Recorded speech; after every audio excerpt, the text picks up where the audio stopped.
Chapter 41. In fact, there were two reasons for his question just now. First, he wanted to know what Lu Jingguang's jade butterfly formula looked like so that he could avoid making a mistake.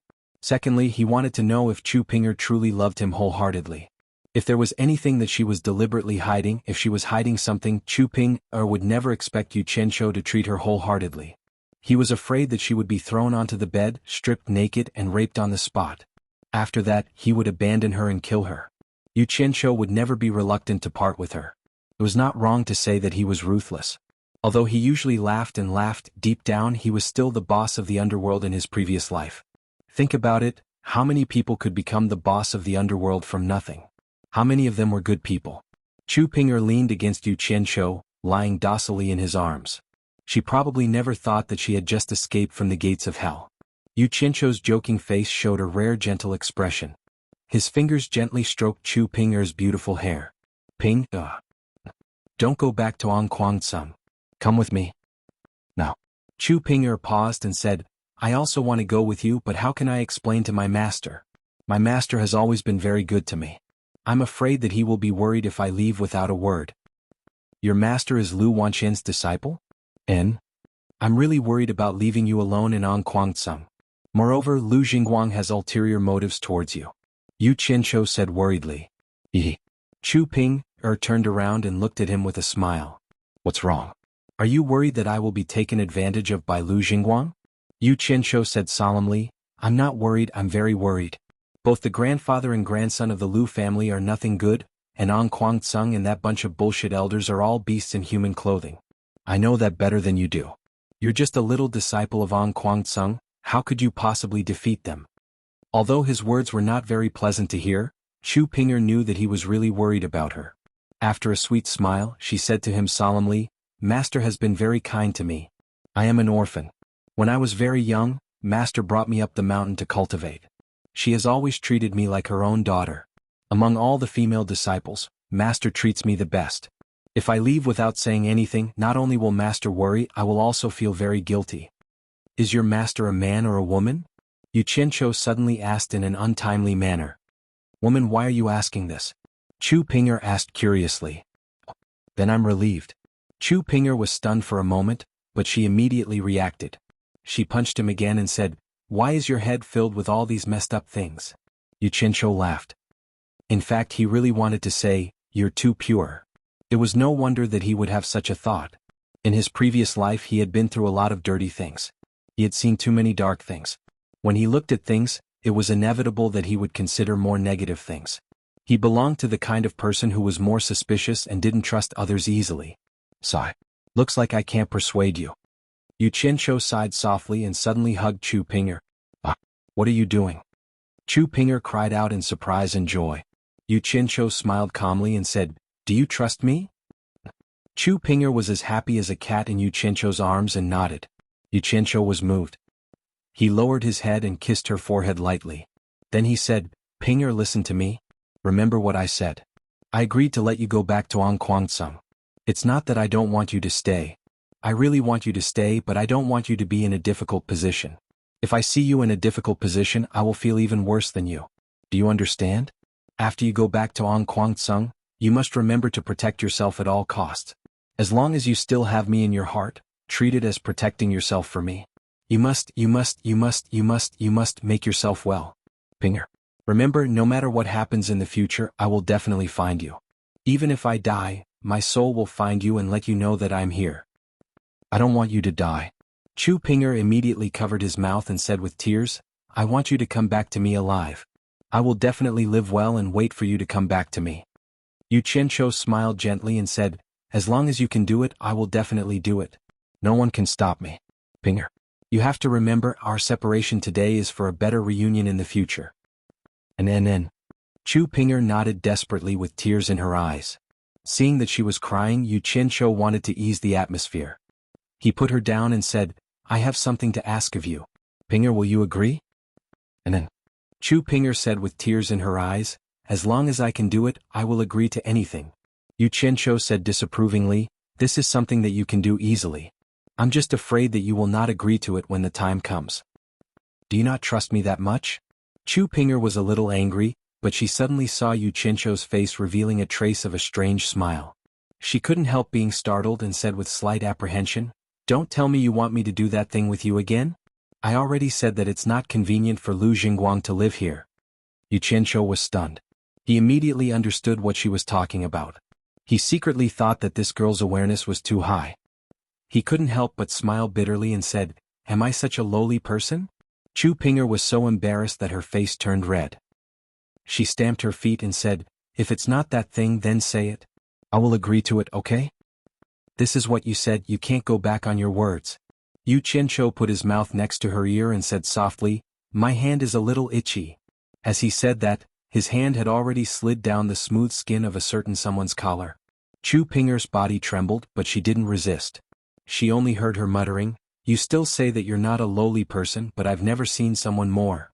Gradually, an uncontrollable moan came out of her mouth. Yu Qianqiu, who had succeeded in his plot, happily pulled out his hand and put it in front of his nose to smell it. He said, "It smells so good." Chu Pinger was so embarrassed that she almost couldn't lift her face. "Wait for me, I will go out for a while and come back soon." Yu Qianqiu seemed to suddenly think of something. After saying that, he opened the door and went out, then closed the door. Chu Pinger didn't know what he was going to do when he went out, so she hurriedly tidied up her collar that was loosened by that bad guy's hand. Yu Qianqiu came back very quickly. After he came in and closed the door, he took out a small exquisite bag and said with a smile, "I just bought it, it's for you." It's a storage bag. What a beautiful storage bag, I have never used it before. Chu Pinger, who received the gift, was very happy.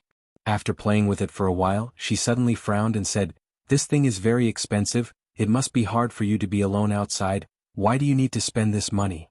Hehe. "As long as you like it, spending a little money is nothing. Your husband doesn't have anything else but money. In the storage bag I have 100 high-grade spirit stones, 1,000 mid-grade spirit stones and 10,000 low-grade spirit stones. You can keep it on you in case you need it when I am not here," Yu Qianqiu said with a smile. Chapter 42. The items in the storage pouch were just as Yu Qianqiu had said. Chu Pinger, who had used her divine sense to check, was shocked. She asked doubtfully, "Where did you get so many spirit stones?" Yu Qianqiu smiled and didn't answer her directly. He just hugged her and said, "Take good care of yourself." Then he turned around and walked out. Chu Pinger reluctantly shouted, "I'll wait for you." Yu Qianqiu didn't tell her that he was living next door. He didn't go back to his room either. He went straight to Guan Yu's room and pushed the door open. Guan Yu had returned and was fiddling with a lot of things on the table. When he saw Yu Qianqiu, he nodded with a smile. It was a good feeling to have money to spend. Why do you have a woman's fragrance?" Guan Yu's nose flared as he sniffed Yu Qianqiu. Yu Qianqiu was worried and impatiently asked, "How long will it take to get to Supporting Immortal Island from here? I want to go there as soon as possible." Guan Yu was startled and his expression sank. Yu Qianqiu would naturally use the Supporting Immortal token to go to Supporting Immortal Island. Once he used it, he would never have the chance to go back. However, his natal primordial spirit was in the hands of others. What could he do? He sighed and said, "There's a shop on Supporting Immortal Island in the 100 Flowers Valley. They use flying artifacts to transport things every day. If you show the Supporting Immortal token to the shopkeeper, they will naturally take you there." Yu Qianqiu pondered for a bit and had a plan. He patted Guan Yu's shoulder and sent him into his space without caring if he was happy or not. He also swept the things on the table into his space. Then, a long and thin pipe appeared in his hand. This was something he had bought outside. Today, when he was strolling in the market, a man suddenly pulled him to the side and asked if he wanted anything good. Yu Qianqiu asked him what it was, and the man pulled him to the side, took out the thing and told him that it was called Fallen Immortal, and it was specially made to deal with cultivators. To put it bluntly, it was a sleeping gas specially made for cultivators. It was very effective against cultivators below the core formation stage. Yu Qianqiu was overjoyed. The two of them immediately ran into the wilderness and caught a few wild beasts to experiment. Sure enough, the effect was miraculous. Yu Qianqiu was so happy that he exclaimed that the man was a talent. In the end, he accidentally put the man into his own space. The two ends of the pipe had small holes sealed with wax, and there was a fuse halfway up the waist. Yu Qianqiu took out a flint and lit the fuse. The fuse dragged sparks as it drilled into the pipe. Then, the pipe made a light pop sound and he felt a slight warmth in his hand. Yu Qianqiu nodded with satisfaction. He took it to the corridor and looked around to see that there was no one around. Then he gently touched the door of Lu Jingguang's room and listened carefully to see if there was any movement inside. He unscrewed the wax seal on the two ends of the pipe and gently inserted one end into the crack of the door. He put the other end in his mouth and gently blew. Inside the room, Lu Jingguang was sitting cross-legged in meditation. With his cultivation he had actually heard a little movement outside the door. He concentrated and didn't find anyone, so he didn't care. This was mainly because he was arrogant and had never suffered a loss in the cultivation world. Moreover, he had never heard of anyone from the righteous and devil Dao daring to cause trouble in the 100 Flowers Valley. A wisp of green smoke slowly floated out from the crack of the door and gradually filled the whole room. Sitting cross-legged, Lu Jingguang's nose slightly moved and he secretly wondered what was so fragrant. Then he felt that the genuine qi in his body became heavy and slowed down. He frowned and opened his eyes to see the room filled with green smoke. Even though Lu Jingguang didn't have any experience at this time, he also found that he had been tricked. He was shocked and just got up from the bed. He suddenly felt dizzy. He opened his mouth to shout, but before he could shout, his eyes suddenly went black and he fell to the ground with a bang. Yu Qianqiu had been guarding outside. He was not worried at all. Anyway, if he was discovered, he could hide in the golden bead. Hearing the sound of someone falling to the ground inside, he secretly said that he had succeeded. He put his palm on the door and exerted a little force. The bolt inside popped open.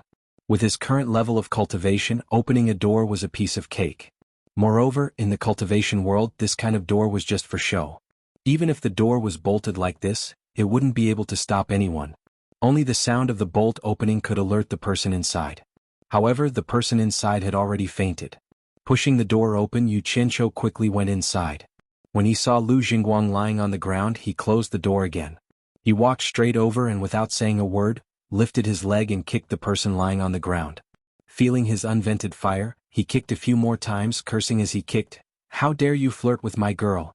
You're courting death." After feeling a little better, he took off the storage pouch on Lu Jingguang's waist and opened it. He released his divine sense to investigate.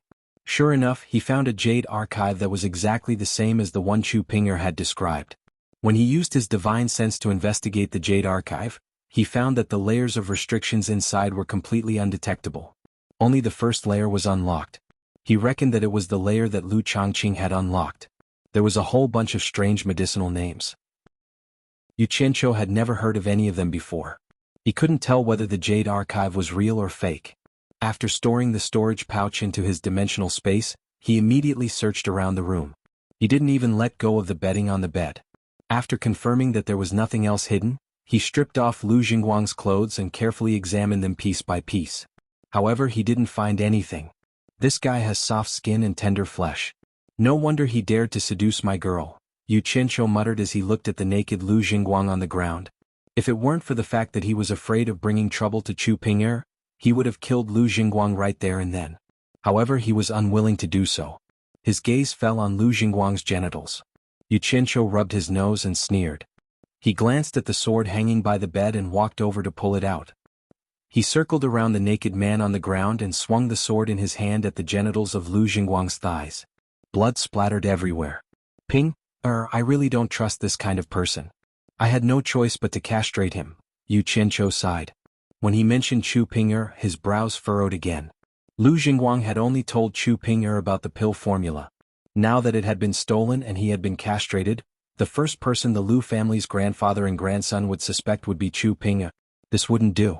Looking at Lu Jingguang's lower body bleeding all over the ground, Yu Qianqiu's tightly furrowed brows relaxed. He smiled lightly and took a brush from the brush rack on the side. He dipped it in the blood on the ground and scribbled a few lines of words on the wall. Lu Changqing, I will take revenge for the extermination of my family in the future. I met your grandson by chance, so I will collect some interest first. After doing this, Yu Qianqiu walked out unhurriedly and closed the door. When he passed by Chu Ping'er's room, he resisted the urge to go in again. He walked out of the 100 Flowers house and went straight to the shops around the square. He had seen the shops of Fuxian Island when he was strolling around during the day, so he naturally had to go there now. When he walked into the market, he thought about how he didn't know when he would be able to come back again, so he looked at the items on the stalls as he walked. As long as he found something useful, he directly bought it and threw it into his storage bag. He didn't even care about the price. Chapter 43. Taoist friend, what do you want to buy? Our shop's magic tools and pills are famous in the cultivation world. Let me take a look first. Yu Qianshou looked at the items on the shelves. Just as the shopkeeper said, Fuxian Island's shop should mainly sell magic tools and pills. After looking for a while, Yu Qianshou asked the shopkeeper, "Shopkeeper, are you in charge of this shop?" The shopkeeper was stunned and didn't know why he asked that. He smiled and said, "My sect's elder is in charge here, but I can still make the decisions. Taoist friend, what do you want to buy?" Yu Qianshou smiled and said, "I want to see your elder." Seeing that the shopkeeper was still hesitating, he added, "I have something important to see your elder." While the shopkeeper was still muttering, a young man and woman with extraordinary looks came out of the house. Behind them was an old man. The shopkeeper smiled and greeted, "Young palace master, young lady?" The young man and woman nodded. "Which family's young palace master and young lady are they?" Yu Qianshou looked at the young man and woman. The young man had an extraordinary presence and the young lady was very beautiful, not inferior to Chu Ping. Yu Qianshou couldn't help but take a few more glances. The young man and woman glanced at Yu Qianshou and didn't mind. Yu Qianshou's appearance really didn't attract much attention. The young man and woman walked to the door and bowed to the old man behind them. "Martial uncle, please stay." The old man nodded and said, "Go back and send my regards to your mother." The young man and woman said a few polite words and turned to leave. The old man also turned and walked into the house. "Elder Qin." The shopkeeper shouted and walked to the old man. He said respectfully, "Elder, this Taoist friend said he has something important to talk to you about." He pointed at Yu Qianshou. The old man turned around to look at Yu Qianshou. He sized him up and asked in confusion, "Is there something you need from me, little brother?" Yu Qianshou didn't dare to put on any airs now. He hurriedly bowed and imitated the shopkeeper's greeting, "Elder Qin." He then took out the immortal supporting token from his storage bag and handed it over. When Elder Qin saw what Yu Qianshou took out, his eyelids twitched. He took it and examined it. He knew it was real and immediately said, "Come with me." Yu Qianshou respectfully followed him into the inner room. The shopkeeper also saw that item. As he looked at the two of them, he muttered, "Is that an immortal supporting token? It's been a long time since I've heard of an outsider holding this thing." At daybreak, Yu Qianshou followed a person out of the 100 Flowers Valley. This person was Elder Qin's disciple. His name was Qing. He was in charge of transporting things between Supporting Immortal Island and the 100 Flowers Valley. Today he was ordered by his master to bring Yu Qianshou back to Supporting Immortal Island. The two of them walked out of the 100 Flowers Valley's grand formation. Qing took out a small copper crane and threw it into the air after making a few hand seals. The copper crane grew with the wind and instantly turned into a big, lively immortal crane. It circled in the sky and slowly landed in front of the two of them. Qing jumped onto the crane's back and looked at Yu Qianshou. He smiled and said, "Come on up."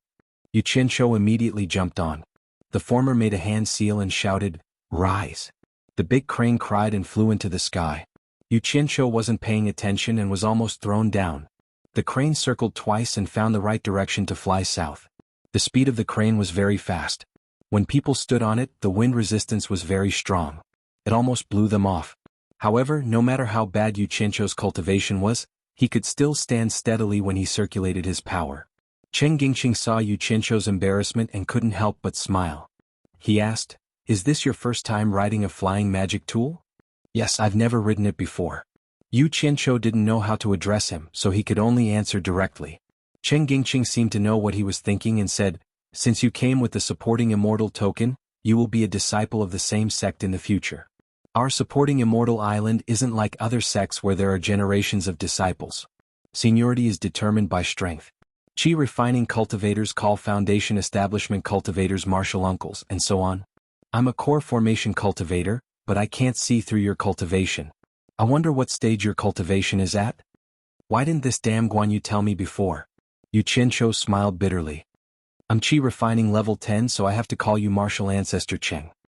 He didn't expect that his seniority in On Guangceng was so high, but now he was someone else's disciple. "You don't have to be embarrassed. This is a very normal thing in our Supporting Immortal Island. Maybe I'm your martial ancestor today, but in 2 years I might have to call you martial uncle." Qing smiled. "Martial ancestor Cheng must be joking. How is that possible?" Yu Qianshou replied. Qing was also a person who was easy to talk to. The two of them chatted and laughed along the way. In his previous life, Yu Qianshou took a plane and flew in the sky. However, anyone with a normal body could sit on a plane. People who didn't cultivate really couldn't sit on a plane. If you didn't sit in the cabin, you would know what it felt like to stand outside the plane.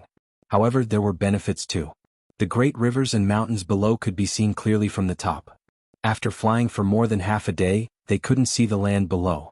It was all vast ocean. Yu Qianqiu knew that they were about to reach supporting Immortal Island.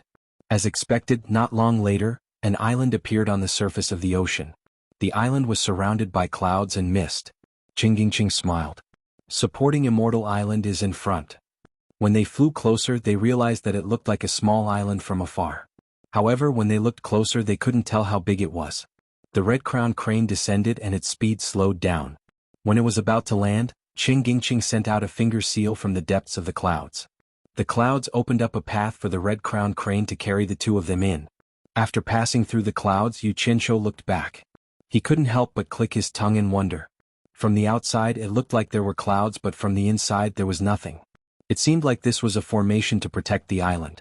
Looking down, the pavilions and terraces really gave off the feeling of a paradise on earth. As expected of the number one sect of the righteous path. The grandeur of these buildings was much stronger than that of An Guangtsung. The red-crowned crane landed on a plaza. The two of them jumped down. Qingyingqing invoked his arts to keep the red-crowned crane. He said, "Follow me." After saying that, he led Yu Qianqiu to the huge building in front of the plaza. Along the way they met many people who greeted Qingyingqing. Yu Qianqiu saw a huge building with 3 floors from afar. On the board of the first floor, there were 3 golden words, Penglai Pavilion. After Qingyingqing spoke to the guard at the door, he brought him into the building. Once he entered, Yu Qianqiu almost fainted. It was like entering a government office building in his previous life. Even though it was an ancient building. There was an empty main hall in the middle of the first floor. On both sides there were many smaller halls. The smaller halls also had small signs hanging on them. For example, the service office, the defense office, the secular affairs office, the miscellaneous office. The signs in the corridors on both sides were unclear. He didn't know what was written on them, but it must be somewhere else. Yu Qianqiu shook his head. If it wasn't for this antique building, he would really suspect that he had traveled back in time. He followed Qingyingqing to the top floor of the 3rd floor and stopped in front of what seemed to be the largest room. Qingyingqing shouted from outside, "Disciple Qingyingqing requests an audience with the sect master." Yu Qianqiu raised his head and looked at the sign hanging above. Sure enough, it was the word sect master. He really suspected that the guy who made these things was also a time traveler. "Come in." A majestic voice came from inside. This feeling was 2F*King familiar. Yu Qianqiu felt his teeth aching. He secretly muttered, "I wonder what rank the sect master is. Governor? Mayor? Or county head?" Qingyingqing pulled him, who was in a daze. Chapter 44. The sect master of the supporting Immortal Island, Feng Xiangtian, had already reached the middle stage of the tribulation.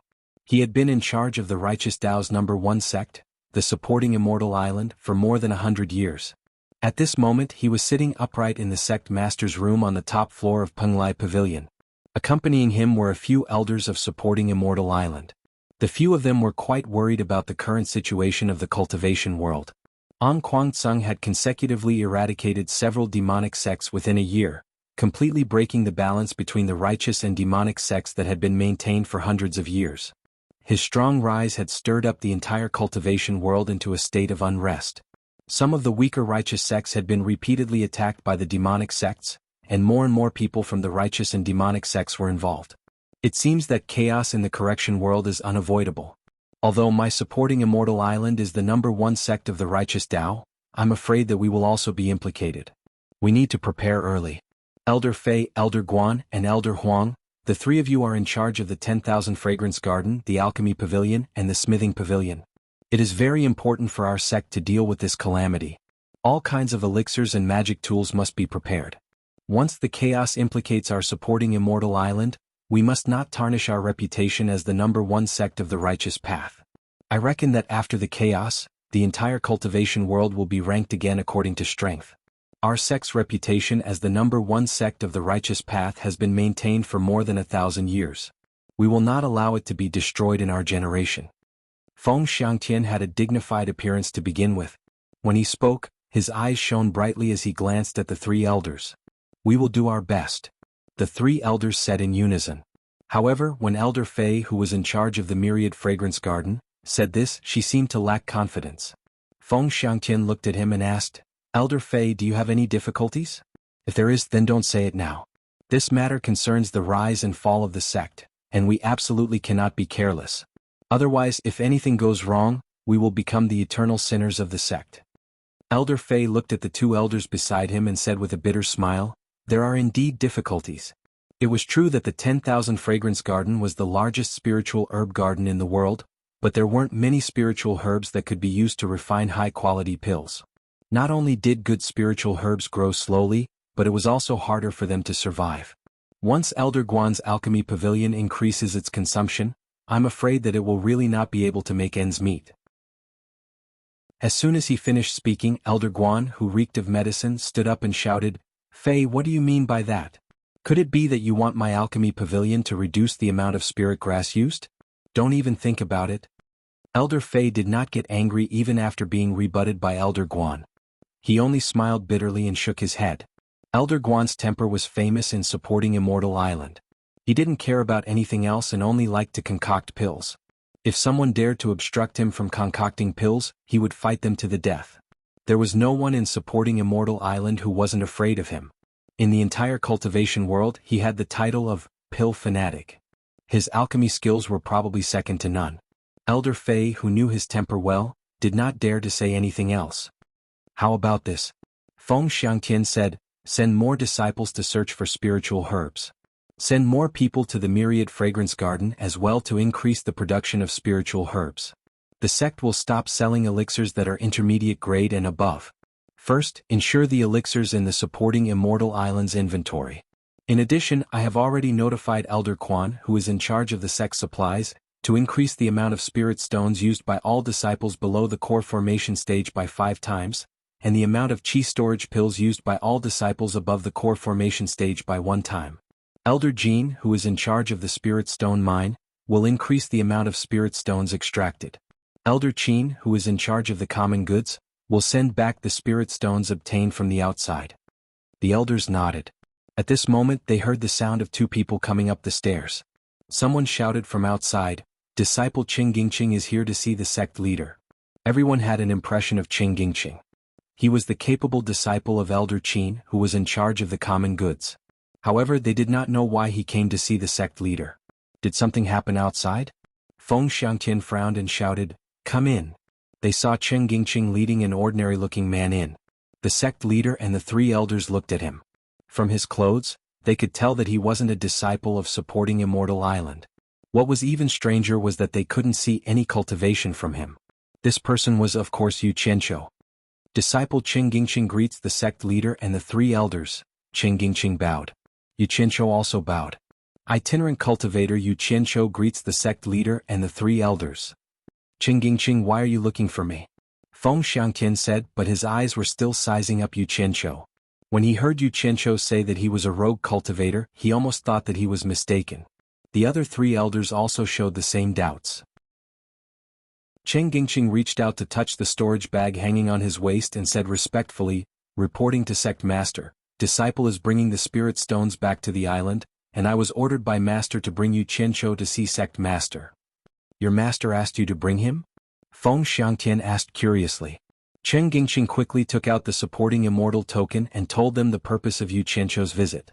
After listening to him, Feng Xiangtian and the 3 elders looked at each other in dismay. The supporting immortal token was a token that could only be obtained by those who held the position of an elder and above. It was used to show one's identity and to give the descendants of the token a chance to join the island. This rule had been established for thousands of years and Yu Qianqiu was the 3rd person to come with the token. There were originally 300 special tokens on the island. It was said that one would know a secret if they collected all 300 tokens. No one knew what the secret was, but it became a symbol of identity for those who held the position of an elder and above. As time passed, they were distributed one by one. Due to various reasons, there were less than half of the tokens left on the supporting Immortal Island. That was where the trouble came. Some people, be it in terms of cultivation, qualifications, or contributions, were qualified to assume the position of an elder.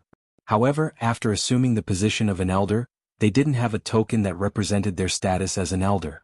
Originally, the rule was that only the descendants of the token holders could join the supporting immortal island. Later on, because the number of tokens had dwindled, it was changed to only recognizing the token holders and not the descendants. They were hoping that someone would give the token to them. Now that Yu Qianshou had brought this token, it would undoubtedly reduce the awkward situation of an elder being in an unjustifiable position. Feng Xiangtian took the token from Chen Gingqing's hand, and after checking it carefully, he nodded slightly at the three elders to show that it was the real supporting immortal token. The three elders couldn't hide their fiery gazes. The three of them were the ones who held the position of an elder but didn't have a token. Actually, it wasn't just the three of them who didn't have a token. When Feng Xiangtian saw the expressions of the three elders, his heart skipped a beat and he had a headache. This wasn't good, as something like this hadn't happened for hundreds of years. This token had to appear when he was in charge of the supporting immortal island. The entire supporting immortal island had over 200 elders, and there were over 50 elders who didn't have a token. If this token was given to any elder, it would definitely offend the other 50 elders and he would have to suffer in the future. Don't think that this was just a small supporting immortal token. It might cause a huge commotion. To put it bluntly, it might even cause him to be kicked out of his position.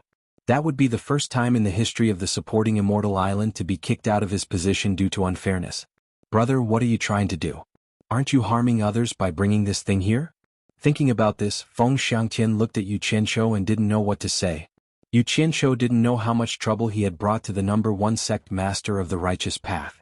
When he saw Feng Xiangtian looking at him with malicious intent, his heart skipped a beat and he thought to himself, damn, is this old fart going back on his words? Chapter 45. Feng Xiangtian's face was gloomy. His gaze swept between the three elders and Yu Qianshou from time to time. No one spoke in the room. The atmosphere suddenly became strange. Chen Gingqing panicked. Beads of sweat appeared on his forehead. Did I do something wrong? Damn it. What are you doing? It's been almost an hour. If you don't want to accept me, just say it. Do you think I'm afraid of you? Yu Qianshou, who was standing there respectfully, was a little angry. He straightened his back. His action made Feng Xiangtian's eyes light up. He thought to himself, whoever started the trouble should untie it. The trouble was caused by this kid. It's up to him to solve it. Thinking about this, he smiled and coughed. He said to Yu Qianshou, "You're Yu Qianshou, right? That's a good name. Since you brought our sect's immortal supporting token, we will agree to accept you. From now on, you're a disciple of our supporting immortal island. What's your cultivation level now? Tell me." Yu Qianshou was overjoyed. He bowed and said, "Thank you, sect leader, for accepting me. Disciple Yu Qianshou is very grateful. Disciple's cultivation level is low. I've only reached level 10 Qi refinement." The four elders in the room stiffened. Feng Xiangtian, who couldn't see that Yu Qianshou was only level 10 Qi refinement with his tribulation middle stage cultivation level. He couldn't help but feel embarrassed. Level 10 Qi refinement. Feng Xiangtian murmured. This was a little different from his original plan, but it was better this way. He frowned and said, "Yu Qianshou, there are some things I have to tell you. Although this token can let you join the supporting immortal island, our sect's rule is that those who fail to reach foundation establishment 3 times will be expelled. You haven't reached foundation establishment yet, so you have to follow this rule. Think about it carefully. If you regret, you can still take back this immortal supporting token and join our sect after you break through to the foundation establishment stage." What Feng Xiangtian said was the truth, but there was also an element of intimidation in his words. His intention was to make Yu Qianshou back off in the face of difficulties, throw the hot immortal supporting medallion back, and enjoy the peace and quiet. When the three elders heard Feng Xiangtian's words, their expressions changed, but they had no reason to stop him. They all stared at Yu Qianshou to see his reaction. As expected, the latter didn't disappoint them. Yu Qianshou had already heard about these rules from Guanyu, so he had thought about it very clearly. He immediately shook his head and said, "It's my lifelong dream to be able to join the number 1 righteous sect, supporting Immortal Island. Since I'm already here, I won't regret it." "That's good." Feng Xiangtian nodded and said, "Immortal Yu Qianshou, that token?" When a sect elder selects you as a disciple, you can hand over the token to that elder. After saying that, he spread out his palm and the token slowly flew to Yu Qianshou. After Yu Qianshou received the token, he said, "Chen Gingqing, take him to register and find a place to stay." Chen Gingqing agreed and Yu Qianshou also thanked him. The two of them left the sect master's room. Inside the room, Everyone was silent for a while. Then Elder Huang suddenly said, "Sect Master, I don't think we need to trouble the other elders. Why don't we let this kid join our pavilion of refining as an assistant?" "That's not appropriate." Elder Fei smiled. Elder Huang, Sect Master, also said that Wanfen Garden needs to increase the production of spiritual herbs. I think this kid is quite suitable. Let's let him join our Wanfen Garden. Bullsh *T. Elder Guan from the Pavilion of Refining Elixir scolded. He stood up and glared at the other two elders. "You two old things, don't give me that. Don't think I don't know what you're up to. There's only one token. If anyone wants it, it'll depend on their own ability. Otherwise, I'll be the first to object. Sect Master, I'll take my leave." He turned and left. Elder Fei and Elder Huang looked at each other. They knew they couldn't afford to offend him, so they didn't say anything. After Elder Guan left, they seemed to remember something and immediately stood up to bid farewell to the Sect Master. Everyone in the Sect Master's room left in an instant. Seeing that he was the only one left, Feng Xiangtian heaved a sigh of relief. If he hadn't thought of this method, he would have been in deep trouble. Just the 3 elders were already enough to cause a ruckus, and if the 50 elders were to come at him at the same time, no, he had to inform the others as well, or else it would be troublesome. Thinking of this, Feng Xiangtian took out a piece of jade and made a finger sign on it. After muttering a few words, he crushed it in his hand and let out a sigh of relief. After Yu Qianqiu and Qing Gingqing went downstairs, Qing Gingqing wiped the sweat off his forehead and said, "Yu Qianqiu, you're the first person the Sect Master has talked so much to a Qi condensation disciple. I'm also benefiting from it. After I hand over the spirit stones, I'll bring you to the registration." Yu Qianqiu didn't have any objections. He accompanied Qing Gingqing to quickly count and hand over the spirit stones. After that, the two of them went to the registration area for the new disciples. Because it was the Sect Master's decree, things went smoothly. After walking out of Penglai Pavilion, Qing Gingqing smiled and said, "Yu Qianqiu, congratulations. From today onwards, you're a disciple of Fuxin Island." "It's been hard on you, Grand Master Qing," Yu Qianqiu said with a bit of sincere gratitude. As a newcomer who had just arrived, and in this cold cultivation world, it was indeed a very rare thing to meet someone who spoke to you in a pleasant manner. "It's just a convenience. You're welcome." Qing Gingqing waved his hand and suddenly frowned. "You haven't found a master yet. I'm afraid you won't have a place to stay for the time being. Why don't you stay at my place first? You can leave with your master after we decide on an elder to be your master." Yu Qianqiu thought about it and agreed. Moreover, it was indeed more convenient to follow an acquaintance. Just as he was about to nod and agree, he suddenly heard someone laughing behind him. "Then you might as well worship me as your master. You can stay at my alchemy pavilion." Yu Qianqiu turned around and saw that it was one of the elders he met just now. Before he could react, he heard Qing Gingqing greet him. "Elder Guan." Yu Qianqiu could only greet him. "Ah. No need to be so courteous, no need to be so courteous." Elder Guan clasped his hands behind his back and stared at Yu Qianqiu with a smile. He walked around him twice as if he was looking at a treasure. The latter shuddered under his stare. He only knew that Elder Guan was an elder but did not know what he did. In addition to the smell of medicine, Yu Qianqiu could not help but think of those medical freaks who like to experiment on human bodies. Elder Guan stopped walking around and put on a kind expression. "Yu Qianqiu, is this how you want me to be your master?" Yu Qianqiu did not know how to answer. He felt that something was not right. An elder of the number 1 righteous sect, Fuxin Island, was rushing to be his master? Then he looked at Qing Gingqing's slightly surprised expression. There was a problem. There was definitely a problem. Haha. A hearty laughter was heard. Yu Qianqiu turned around and saw the other 2 elders walking towards him. Qing Gingqing bowed again. Elder Fei, Elder Huang. Yu Qianqiu had no choice but to bow as well. Haha. The 2 elders laughed and said in unison, "No need to be so polite." Elder Fei looked at Yu Qianqiu with a smile and said, "Yu Qianqiu, you should be my disciple." "Yu Qianqiu, I have the same intention. Follow me." Elder Huang said. "Ah." Yu Qianqiu and Qing Gingqing were stunned at the same time. Elder Guan's face turned from sunny to gloomy. He looked terrible. Chapter 46. Who is Yu Qianqiu?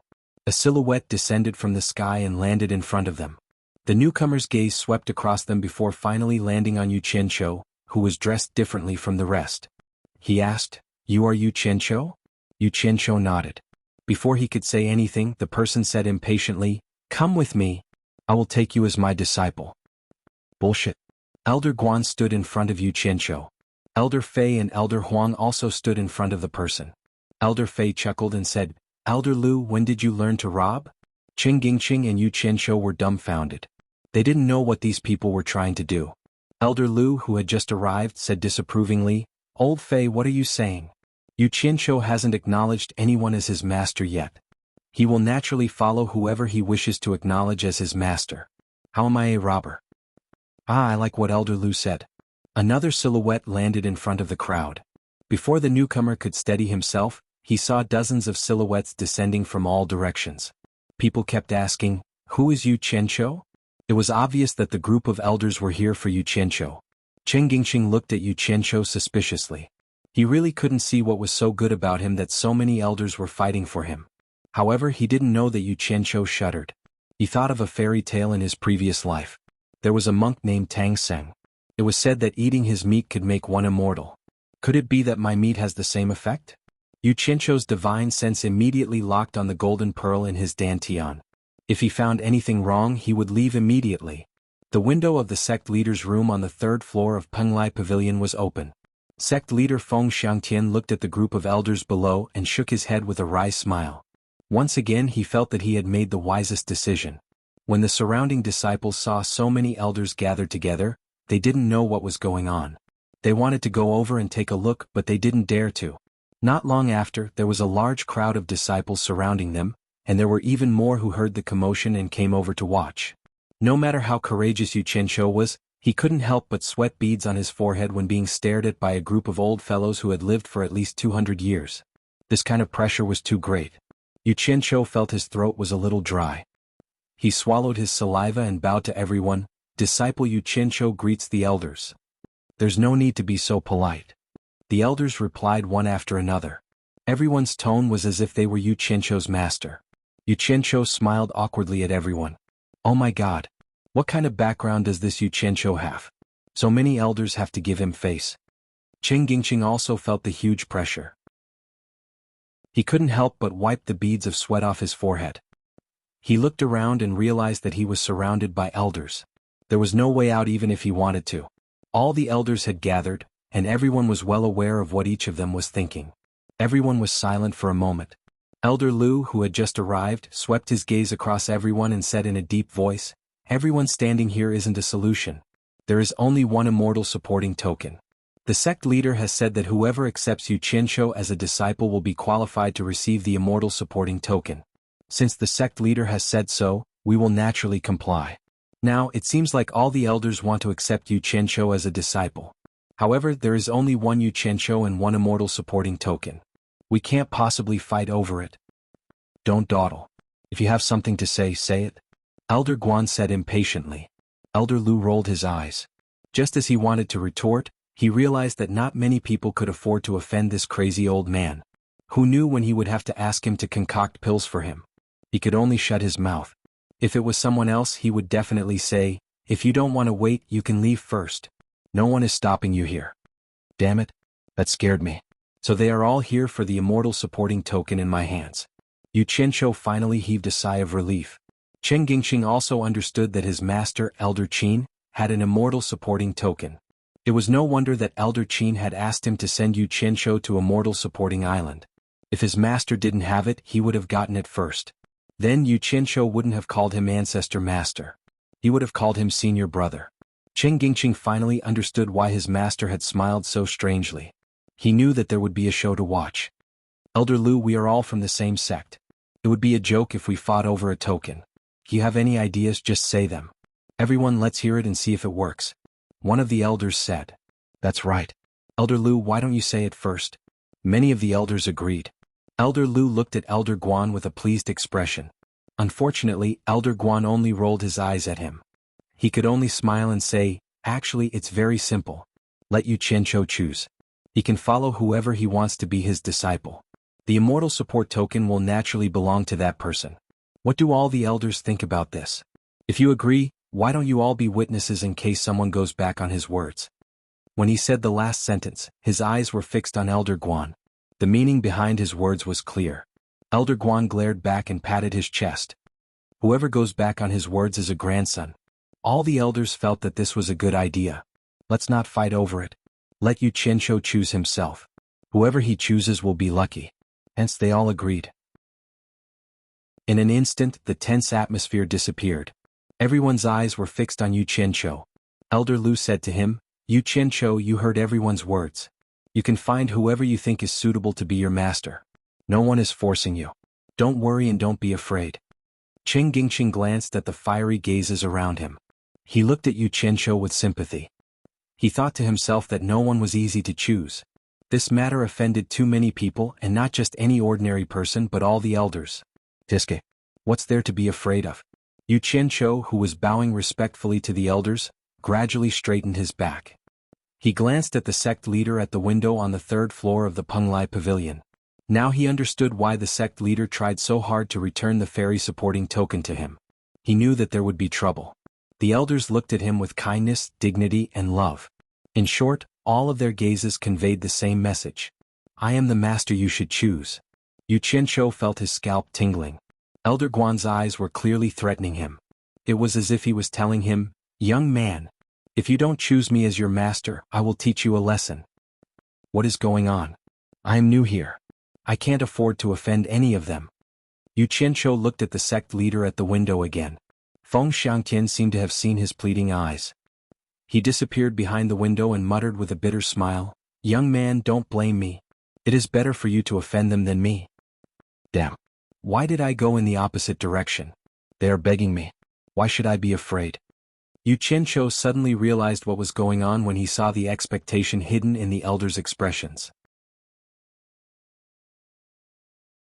Chapter 47. Thinking about this, he nervously said, this disciple has just arrived and doesn't know much about the elders. How about? The elders' eyes lit up, but they didn't hear anything else. Elder Lu smiled and said, just say what you want to say, no one will blame you. When he said this, his smile was very kind. Yu Qianqiu saw that the elders nodded, so he put on an awkward expression and said hesitantly, I don't know what abilities the elders have, but I want to pick one that suits me. As he said this, his voice became very low. As soon as he said that, the elders who had gathered together immediately became lively and introduced their own abilities one after another. A group of disciples gathered outside didn't know what the elders were doing. It felt like they were selling things in a market. The disciples all looked at each other. This elder's cultivation has reached the early stage of tribulation passing. It's not a problem for me to be the master of a little child like you. There are a few who haven't reached tribulation passing. It would be a pity if I don't find a disciple to inherit my extraordinary spells. How many people below the nascent soul stage can use that spell of yours? Yu Qianqiu, come to my refining pavilion. I'll refine a few high-quality magic tools for you to defend yourself. It'll be very worth it. Yu Qianqiu appeared to be very respectful on the surface, but when he heard the elders boasting without regard for their status, his heart was filled with joy.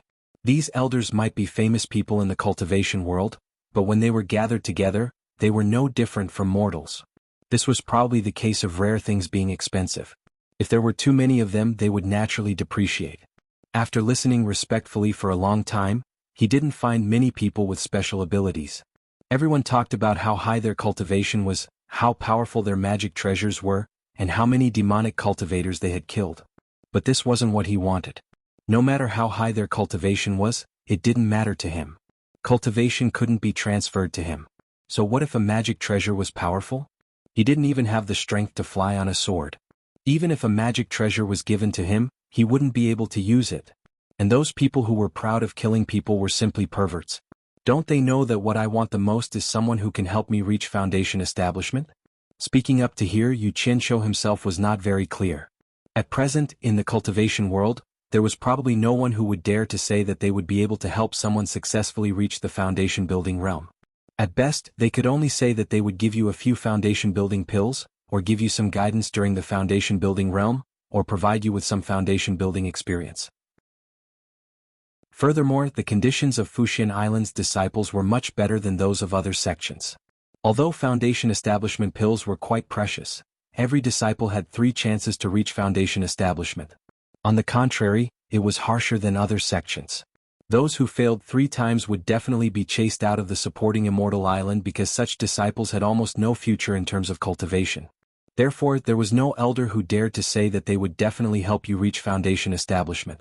As long as someone dared to say that, they would immediately be ridiculed by others.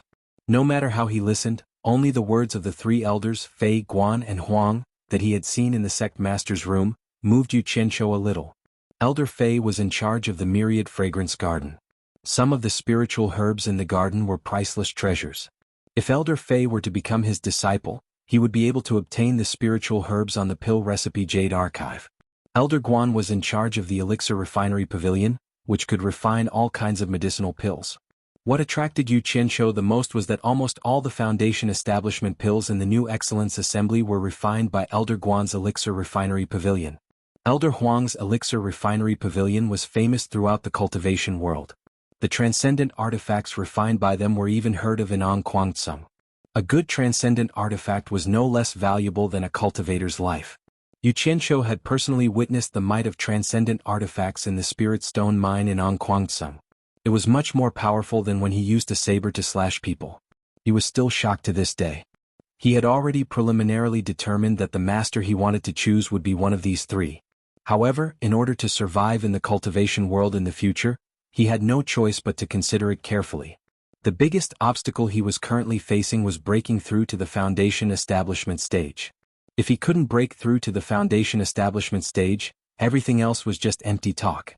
Although there were many spiritual herbs in Elder Fei's myriad fragrance garden, he didn't know how to refine pills. What was the point of becoming his disciple? Did he have to eat spiritual herbs like rice? Or steal spiritual herbs to exchange for money? The lifespan of a qi refining stage cultivator wasn't that long. If he died, would they all become his inheritance? Even if they were to become his inheritance, he should at least have a purpose. If he couldn't break through to the foundation establishment stage, what was the point of having so many spiritual herbs and so much money? If he had already reached the foundation establishment stage, Elder Huang's elixir refinery pavilion would be a good choice. It would be great if he could obtain a few more transcendent artifacts. However, it was a little unrealistic to go there now. He couldn't use the transcendent artifacts anyway. No matter how many he obtained, they would only become his inheritance. It seemed that Elder Guan was the best choice. As long as he learned the skill of refining pills, even if he failed to build his foundation and was chased out of Fuxin Island, he would still have this skill to rely on. At most, he could slowly gather spiritual herbs in the future and refine his own damn foundation establishment pills. He didn't believe that eating foundation establishment pills like rice could not help him break through to the foundation establishment stage. Moreover, looking at this old fellow's arrogant appearance, it seemed that everyone was a little afraid of him. From this point, it could be seen that refining pills was a good profession. Secondly, he wouldn't have to be afraid of offending others if he became his disciple. The old fellow's arrogant appearance should be able to support him. Moreover, he had a straightforward temper, so it shouldn't be difficult to deal with him. Thinking of this, Yu Qianqiu made up his mind. He turned a deaf ear to the buzzing of the elders. His expression was resolute, and his resolute gaze landed on Elder Guan, who was spitting saliva at the other elders. Everyone noticed Yu Qianqiu's reaction and knew that he was about to make a choice. They all stopped talking. Some of the elders even revealed expressions of anticipation. All of this is King Bulsh T. Standing in front of Yu Qianqiu with his back facing him, Elder Guan was cursing to his heart's content. Suddenly he noticed everyone's reaction. Turning around, he saw Yu Qianqiu looking at him. At this moment, the world-famous Dan addict couldn't help but feel a little nervous. Who the token would belong to depended on Yu Qianqiu's words. Yu Qianqiu took a step forward and bowed to Elder Guan. Disciple Yu Qianqiu sincerely begs Elder Guan to accept me as a disciple. Saying this, he knelt down. Immediately, the elders who had been arguing for a long time were all dumbfounded. All kinds of sorrowful and regretful expressions appeared on their faces. Elder Guan was startled as if he didn't believe it. But then he reacted and laughed loudly. Good. Yu Qianqiu, this old man agrees to accept you as a disciple. Get up, no need to be so courteous. Saying this, he personally helped Yu Qianqiu up. His complacent laughter spread in all directions, as if he was even happier than when he concocted a peerless divine pill. Yu Qianqiu, who was the closest to him, felt his ears go numb from the sound of his laughter. Qing Gingqing, who was standing to the side, had finally seen it for himself. Normally, these dignified elders would actually say anything for a token. He couldn't help but admire Yu Qianqiu's courage. If he had encountered such a situation, he probably wouldn't have known what to do. However, he didn't know if there would be any negative consequences. Thinking about this, he sneaked a peek at the elders' reactions. Sure enough, their expressions didn't look good. "Everyone, why are you still crowding around here? Could it be that you want to congratulate me? This old man appreciates your kind intentions. Everyone, please make way for me. I'm going to bring my new disciple back to the alchemy pavilion." Ah. Elder Guan held onto Yu Qianzhou's wrist and laughed. He was too happy today. Not mentioning the fact that he didn't get the immortal supporting token, just being able to stand out from the dozens of elders was enough to make him happy. Especially when he saw the expressions on everyone's faces, as if they had swallowed a fly. Chapter 48. Yu Qianzhou had already become someone else's disciple. Naturally, the immortal supporting medallion had also become someone else's. This was agreed upon by everyone. No matter how unwilling they were, what else could they say? Elder Lu, who proposed this idea, saw Elder Guan's smug expression. He snorted coldly and flew away first. None of the elders were willing to look at Elder Guan's face anymore. They flew away one after another. In an instant, all the elders left. Chen Gingqing looked at the disciples who were watching from afar. Many of them were disciples of these elders. Chen Gingqing felt that it was not a wise choice to stay with Elder Guan. He immediately bowed and said, "Elder Guan, this disciple will also take his leave." After Elder Guan happily nodded his head, he bid farewell to Yu Qianzhou and left. The disciples who were watching didn't know what had happened. Some of them recognized Chen Gingqing and walked towards him. The others scattered in twos and threes. Yu Qianzhou saw Elder Guan's smug expression. He was speechless. He took out the medallion and presented it with both hands. "Master, the sect leader has instructed me to hand over the immortal supporting medallion after I become his disciple." Good. The sect leader has always been fair.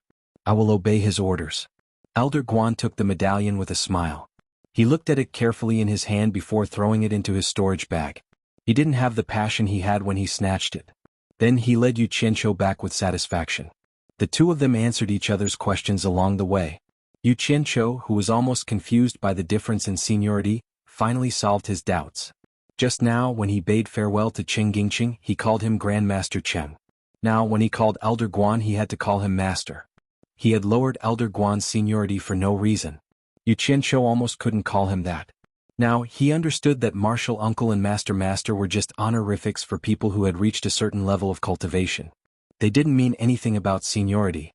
In supporting Immortal Island, other than the master who taught you, there was no such thing as seniority.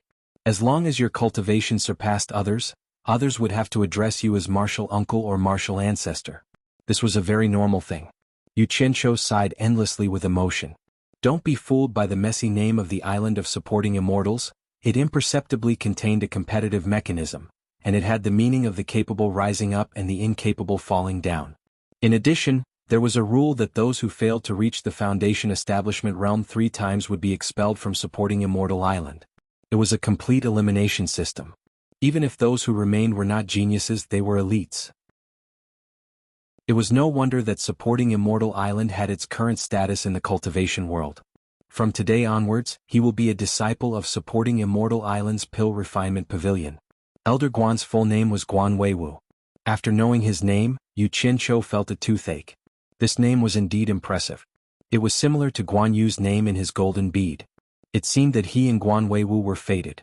This newly acknowledged master was indeed impatient. After leading him for a while, he lost his patience.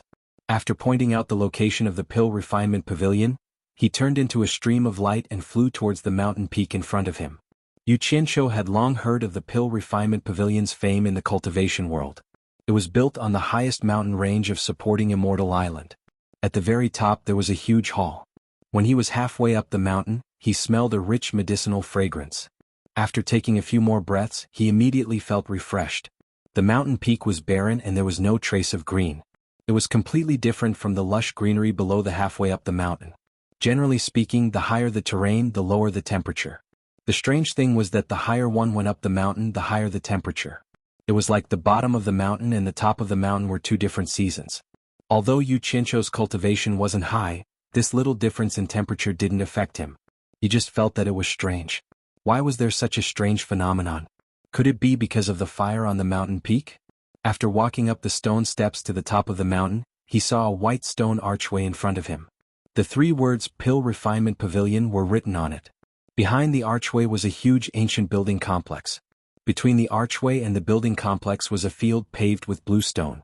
There were many people on the ground looking for all kinds of herbs. They must be spirit herbs used for alchemy. Yu Qianzhou turned back to look at the bottom of the mountain. He looked at the buildings on the mountain peak that were much shorter. This was probably the territory of other elders like his master. This made him a little puzzled. What he couldn't understand was that according to his understanding of this world, the higher the status of a person, the higher the place they lived. His master didn't have the highest status on supporting Immortal Island. At the very least there was a sect master above him. How could he live in the highest place? As his thoughts ran wild, someone behind him asked, "Are you Yu Qianzhou?" "That's right." Yu Qianzhou turned around and replied. Below the archway stood a tall, skinny man with a cold face.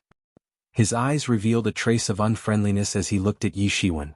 The man snorted and said, "Are you the new disciple that Elder Guan said was accepted? I don't think you are very good. Come with me."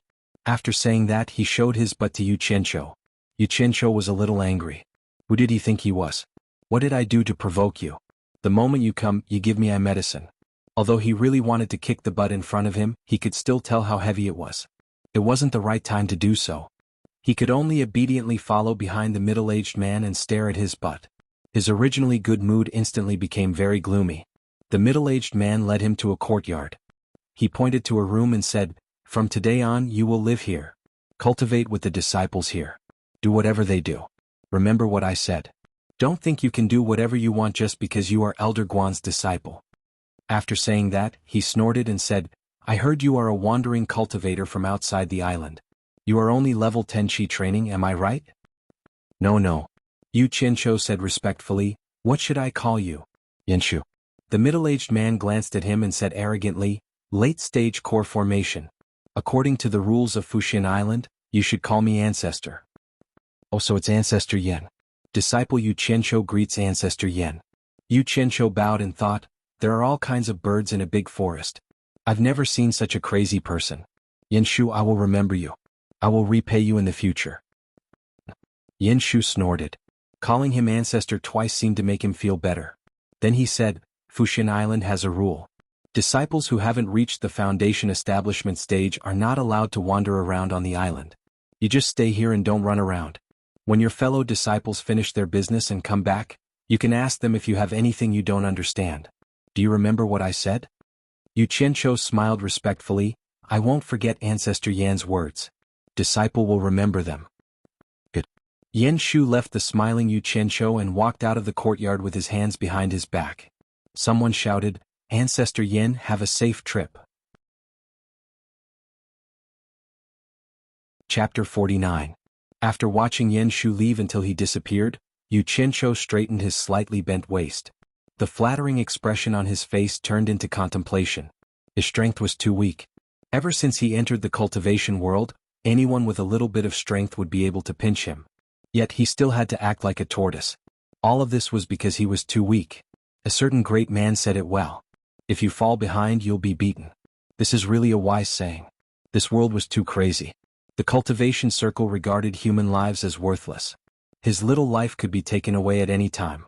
The golden bead was a safe place. Did he have to hide in the golden bead for the rest of his life just because it was dangerous? But what about Chu Pinger, who is waiting for me in Ongquangsum? Can I get her out without strength? Even if I get her out, do I have to let her hide with me in the golden pearl forever? No. Even if she's willing, I can't let her hide with me forever. How can I let a woman who treats me sincerely suffer for the rest of her life? Thinking of this, Yu Qianzhou smiled bitterly and shook his head. He muttered, "As long as I can increase my strength, I don't care if I'm a good person or a bad person. Even if I have to become the enemy of the entire cultivation world, I don't care. Pinger. When I really become notorious, I hope you can understand. Because of you, from today onwards, my conscience will be eaten by dogs." After a firm belief was established in his heart, Yu Qianzhou let out a long breath. It's not that I don't want to be a good person, but I don't have the conditions to be a good person. What's more important than living? There's a saying in my previous life, if you're poor, take care of yourself.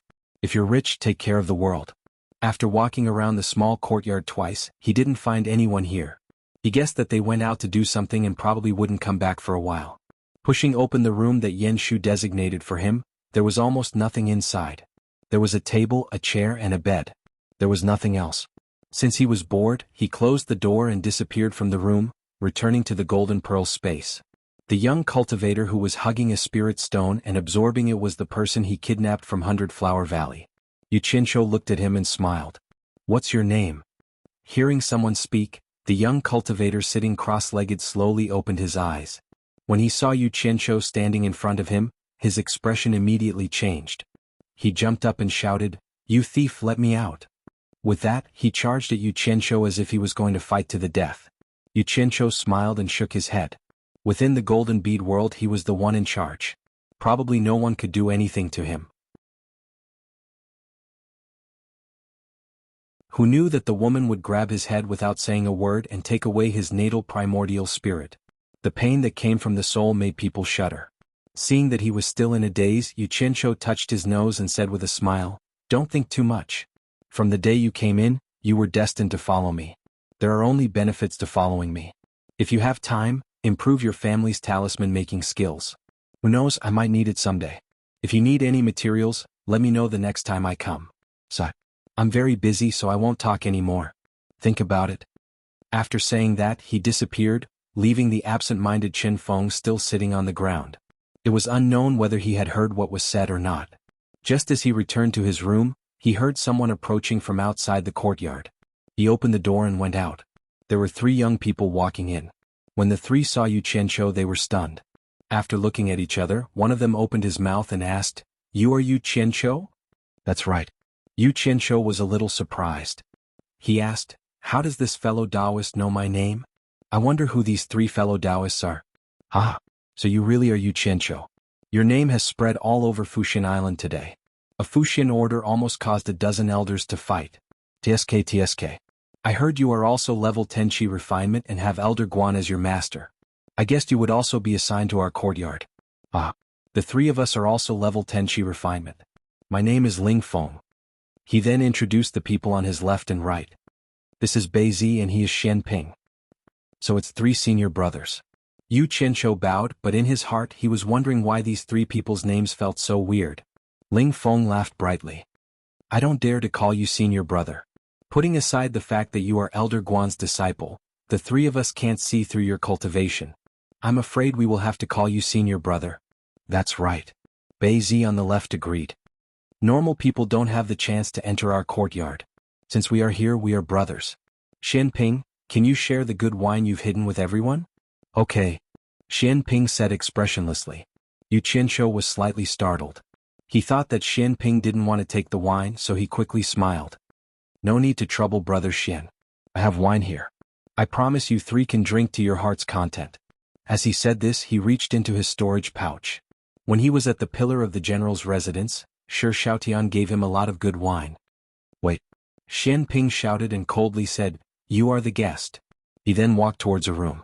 The meaning behind his words was that you are the guest, and there is no reason for a guest to greet the host. Yu Qianshou's hand froze. He didn't know what to do. Ling Feng smiled. "Brother, you don't mind him. Xian Ping always speaks like this. You will know after spending a long time with him that he is cold on the outside but warm on the inside. His words are harsh but he doesn't mean any harm." Yu Qianshou felt relieved, but Bei Zi stared at the storage pouch on his waist. She clicked her tongue. "Brother, you actually has a storage pouch. I have been on Fuxian Island for so many years, but I don't think I have seen a Qi condensation cultivator with such a thing. This is good. I'm afraid it can't be bought with even a top-grade spirit stone, right?" Ling Feng's eyes were filled with envy. Xian Ping, who came out with a big jar of wine, also said, "Good stuff. Since you like it, I will ask Master Cheng Gingqing to bring 3 for you the next time I meet him." Yu Qianshou was often a stingy person, but he was always generous when it came to making friends. Ling Feng and Bei Zi looked at each other and smiled. They didn't take his words seriously. They both thought that he was just being perfunctory, but they didn't point it out. For Qi condensation cultivators, storage pouches weren't something they could casually give away. Yu Qianshou saw their expressions, but he didn't say anything. Some things didn't need to be explained. Actions were the most convincing.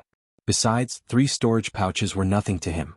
Xian Ping simply said, "Drink." Chapter 50. The few of them sat around the stone table. After a few bowls of wine, the atmosphere changed. The four of them were less courteous and more straightforward. After some small talk, Yu Qianqiu had a rough understanding of the three of them. He could tell that Ling Feng and Bei Zi were candid and straightforward. They were passionate people, which was rare in the cultivation world. As for Xian Ping, he was a man of few words, but one sentence could make people choke. The three of them had good characters. Yu Qianqiu felt that the three of them were worth befriending. Besides, it wasn't a bad thing to make a few friends in an unfamiliar place. However, characters were rare in the cultivation world. Moreover, he met three of them at once. Yu Qianqiu had to ask in a roundabout way.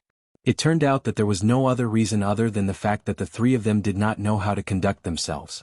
To put it bluntly, it was because the three of them did not know how to follow the waves and flatter the people in charge. Thus, the three of them were chased together. Usually, they would only do rough and menial work that no one was willing to do. It could also be said that the three of them would rather break than bend the knee and cause trouble. Unfortunately, the three of them didn't have a good aptitude. They had failed to build their foundation once. If they failed a second time, they would be chased out of Fuxian Island. Yu Qianqiu was dumbfounded. What was the meaning of him being sent here? Why was he put together with three people who had no future? Was Guan Weiwu going to burn the bridge after crossing it? Was he going to ignore him after getting the immortal supporting token? Ling Feng seemed to see through his depression. He drank the wine in his bowl and smiled.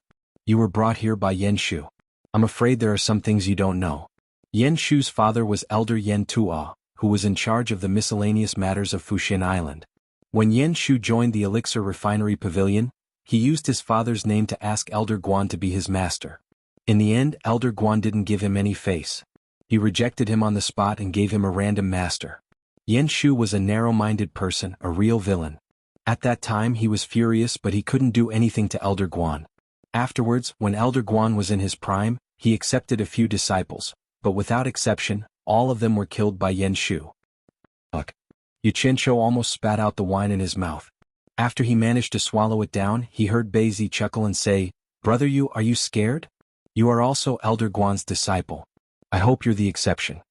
Yu Qianqiu put down his wine bowl and looked at the three of them in astonishment. It can't be that exaggerated, right? Yen Shu killed Elder Guan's future disciple just because Elder Guan didn't accept him as a disciple? It can't be faked. Xian Ping, who was immersed in his wine, concluded. Although he didn't speak much, his words were more useful than Ling Feng and Bei Zi's explanations. Yu Qianqiu completely dispelled the suspicion in his heart. He asked reluctantly, could it be that Elder Guan doesn't even care about his own disciple being killed? Bei Zi chuckled again. Haven't you heard of Elder Guan's nickname, Pill Addict? Other than alchemy, I don't think there's anything else he cares about. He even forgot about the disciple he accepted today the next day. Do you think a master like this can be relied on?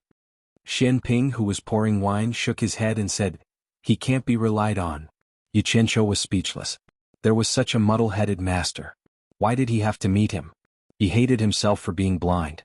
Why did he choose Elder Guan as his master? Damn it. My life is even more bitter than a cabbage. Ling Feng grabbed the wine jar next to Xian Ping and filled Yu Qianqiu's bowl with wine.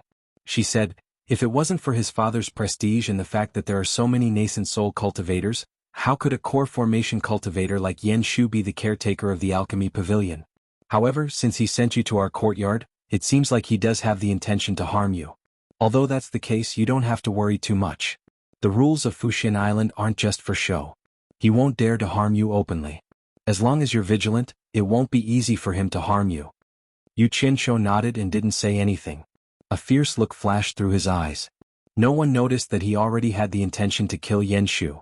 Although he didn't know if the Yen Shu mentioned by the three of them was really so unbearable, if he really had to live in fear every day, then there was no need to think about it. It wasn't the first time he did something like this. However, in order to succeed in building his foundation, he still had to endure it. It was hard to find a sect with such good conditions. Moreover, what he heard was only a one-sided story from the three of them. Some things were better to see with one's own eyes. Thinking about this, Yu Qianqiu cupped his hands and smiled. Thank you, three brothers, for your reminder. I'll remember it. This is the first time we've met, so let's not talk about this disappointing thing. Everyone says that Fuxian Island is a blessed land. I haven't seen the beautiful scenery here. I wonder if the three brothers can take me there to see it? Xian Ping shook his head. No. Yu Qianqiu was startled. What? Didn't Yen Shu tell you that disciples under the foundation establishment stage can't wander around without permission? Ling Feng asked curiously. The other two also looked at him. Yu Qianqiu thought that Yen Shu really did tell him such a rule. At that time he thought that Yen Shu was just scaring a newcomer like him, so he didn't take it to heart. Now it seemed that it was true. He couldn't help but ask, is there really such a rule? Why is that? It's very simple. Ling Feng said, only disciples above the foundation establishment stage can be considered as true disciples of Fuxian Island. They can enter any place on Fuxian Island that doesn't have any restrictions. This includes going to the scripture depository to read all kinds of cultivation books that can be made public in the sect. Secondly, every sect has secrets that they don't want outsiders to know. Fuxian Island is no exception.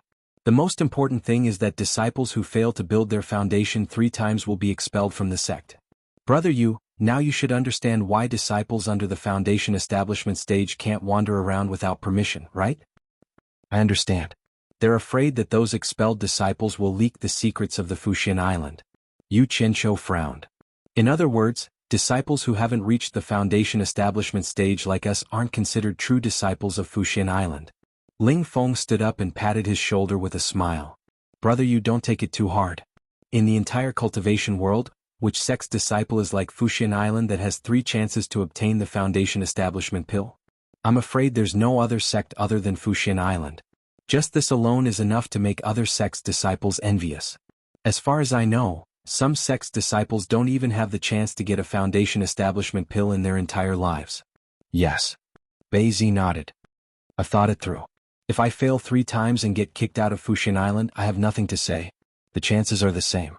I can only blame myself for being inferior. Me too. The taciturn Xian Ping also agreed. They had misunderstood. It wasn't that Yu Qianqiu couldn't get over it, it was that Guan Yu was too dishonest. He didn't even tell him these basic things, causing him to be in the dark and keep asking idiotic questions. It was obvious that Guan Yu had a problem with his mentality, and he was deliberately trying to embarrass him. As for whether he was a true disciple of Fuxian Island, it wasn't important to him. As long as he built his foundation, everything was fine. Moreover, he had a trump card that could solve all his troubles. Thinking about this, Yu Qianqiu smiled. Wasn't Guan Weiwu the most powerful in the elixir refinery pavilion? Wasn't Guan Weiwu an elixir fanatic? I don't believe that the elixir recipe of an elixir ancestor can't deal with you. Chapter 51. He thought about how he had never looked at the pill formula in detail. Without a basic understanding of it, he reckoned that he wouldn't be able to fool Guan Weiwu even if he wanted to. With this thought in mind, he couldn't bring himself to drink any more. Yu Qianqiu raised his head and drained the wine in his bowl. He put down the bowl, stood up and apologized to the 3. I'm not feeling well. I'll go back and rest first. Next time I'll treat you all to a good drink. With that, he hurriedly turned around and left.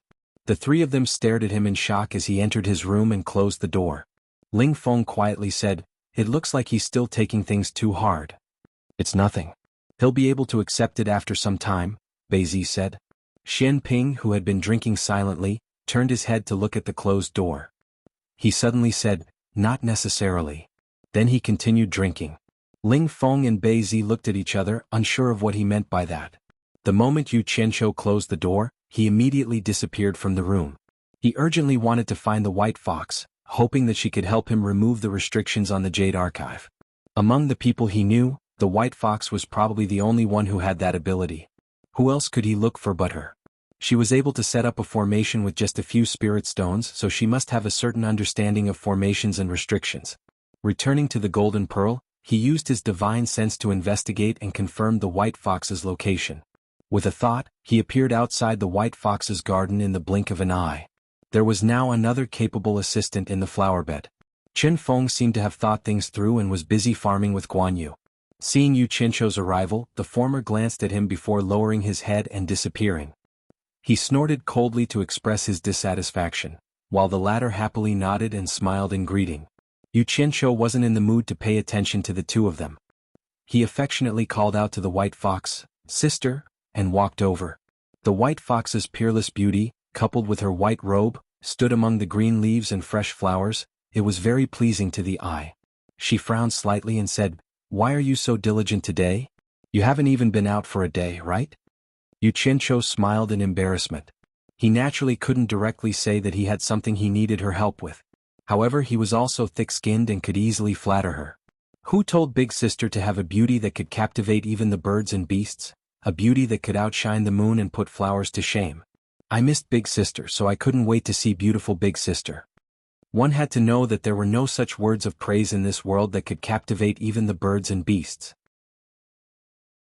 Suddenly hearing such words from his mouth, the white fox, who knew she was beautiful and was used to being praised by others, could not help but feel her heart flutter and her pretty face blushed. No matter how extraordinary a woman was, who wouldn't want to be the most beautiful woman in the world? Who wouldn't want the nicest words of praise to be used on them? Even immortals were no exception. The heart under her plump chest was beating a little erratically. Looking at this younger brother who always said frivolous words to her, she wanted to get angry but couldn't. She had finally experienced this scoundrel brother of hers. Every time he said words that could make a woman flustered, she really couldn't stand it. Although she knew he wasn't really frivolous, she still had to act angry, otherwise he would become arrogant. She then asked coldly, "Your words sound nice, but I'm afraid you have something to ask me for help with?" The sister really knew him too well. She immediately saw through his intentions. However, when he was free, he really didn't come to see her. Yu Qianqiu was a little embarrassed to open his mouth. His eyes wandered around, pretending not to hear anything as he admired the flowers around him. Yu Qianqiu stared blankly at the flower bed to his side, which had all sorts of flowers in full bloom. If he remembered correctly, the last time he came here, he had clearly seen Guan Yu sowing the seeds. It hadn't even been a day since then, so why were the flowers already so red? How could they grow so fast? Could it be that he remembered wrongly? Yu Qianqiu thought that his memory was pretty good, but he didn't have a photographic memory. But this kind of thing shouldn't be wrong. He looked around the flower bed and then looked at where he was standing. It shouldn't be wrong. When were these flowers planted? Yu Qianqiu pointed at the flower bed beside him and asked suspiciously. The white fox didn't answer his question. Instead, it turned its head to the side proudly and also pretended to admire the flowers. This was something that he learned quickly from his younger brother. Yu Qianqiu looked at Guan Yu, who was smiling and looking at him. The latter waved at him and said, "Boss, do you want to know what's going on? Come here, I'll show you something good." Guan Yu's words clearly showed that he knew what was going on, and he didn't remember wrongly. There was indeed something wrong with this flower bed. Yu Qianqiu nodded and walked over obediently. He asked curiously, "What good thing do you want to see?" Guan Yu smiled and didn't answer. He took out a small bag from the storage bag on his waist and grabbed something from it. He put it in his palm and stretched it over. Yu Qianqiu stretched his head out and stared blankly at the two black dots on Guan Yu's palm for a long time. He then asked uncertainly, "Are they flower seeds?" "Smart. Boss is the boss, you can even see through it." Guan Yu looked at the two black dots on his palm and said, "That's right, they are two flower seeds. F***ck, you dare to trick me." Yu Qianqiu was angry. He rolled up his sleeves and was about to make a move. This Guan Yu was getting more and more impudent. He had schemed against him several times, and seeing that he didn't care about it, he was getting more and more excited. The white fox on the side couldn't help but cover her mouth and laugh. She seemed to be very happy to see her brother make a fool of himself. Yu Qianqiu was stunned. He turned his head and couldn't help but be stunned. This was the first time he saw the white fox smile like this. Under her smile, all the flowers around her paled in comparison. He finally understood why the ancients in his previous life would describe beauties as being able to outshine the moon and put the flowers to shame. No matter how beautiful the flowers were, how could they be more beautiful than the beauty in front of him? Guan Yu and Qin Feng were also stunned. They had never seen the white fox like this. The white fox clearly realized that she had lost her composure. Her pretty face instantly darkened, and she glared at the three of them coldly. The three of them shuddered at the same time and woke up. Big sister. You really are a seductress who can charm people to death." Yu Qianqiu groaned helplessly in his heart. He looked at Guan Yu and said, "Forget it. Since you were able to make my big sister smile, I won't argue with you today." "Why are you arguing? I said I would show you something good. Do you think I would lie to you?" Guan Yu said tit for tat. He then held the seeds in his hand and said, "Look carefully." After saying that, he squatted down and dug out two small holes in the soft soil that had been loosened. He picked up the two seeds in his hand and put them in the two holes. Yu Qianqiu, who was considered a farmer in his previous life, was naturally no stranger to farming. Although he had never grown flowers, he had grown vegetables before. He stared at Guan Yu's actions with his eyes wide open. He wanted to know the difference between growing flowers and vegetables. If there was no difference, how could the flowers grow so fast? After putting the seeds, Guan Yu reached out and untied a small bamboo tube from his waist. He gently pulled out the wooden stopper and took out a small wooden spoon from his belt. He reached into the bamboo tube and slowly scooped out a spoonful of something. The thing that he scooped out was purple. Yu Qianqiu thought it was familiar. He seemed to have seen it somewhere before. Chapter 52. Pouring a spoonful of the purple substance into the small pit where the seed was placed, Guan Yu quickly moved the soft soil around the small pit into the pit. Shortly after, he scooped out some water from the bucket beside him and poured it over the soil. Yu Qianqiu watched as he completed a series of actions, then stared at the small pit. Not long after, a crack appeared on the surface of the soil where the water had seeped into, followed by a few more. Suddenly, the center of the intersecting cracks arched slightly and broke open, revealing a conspicuous whitish-green dot. If one did not pay attention, they might not notice it. Soon, the green bean dot swayed slightly and gradually stretched out, revealing the figure of a small green sprout. Yu Qianqiu sucked in a breath of cold air, his eyes wide and tongue-tied. Is that the seed germinating? How is this possible? He then looked at Guan Yu and cried out in surprise, "How did you do it?" Guan Yu smiled and gestured at Luya with his lips, indicating for him to continue watching. The small green sprout burst forth with vitality, its branches and leaves curled up and wriggled in all directions, expanding and growing at a speed visible to the naked eye. The tender leaves continued to multiply, branching out in all directions.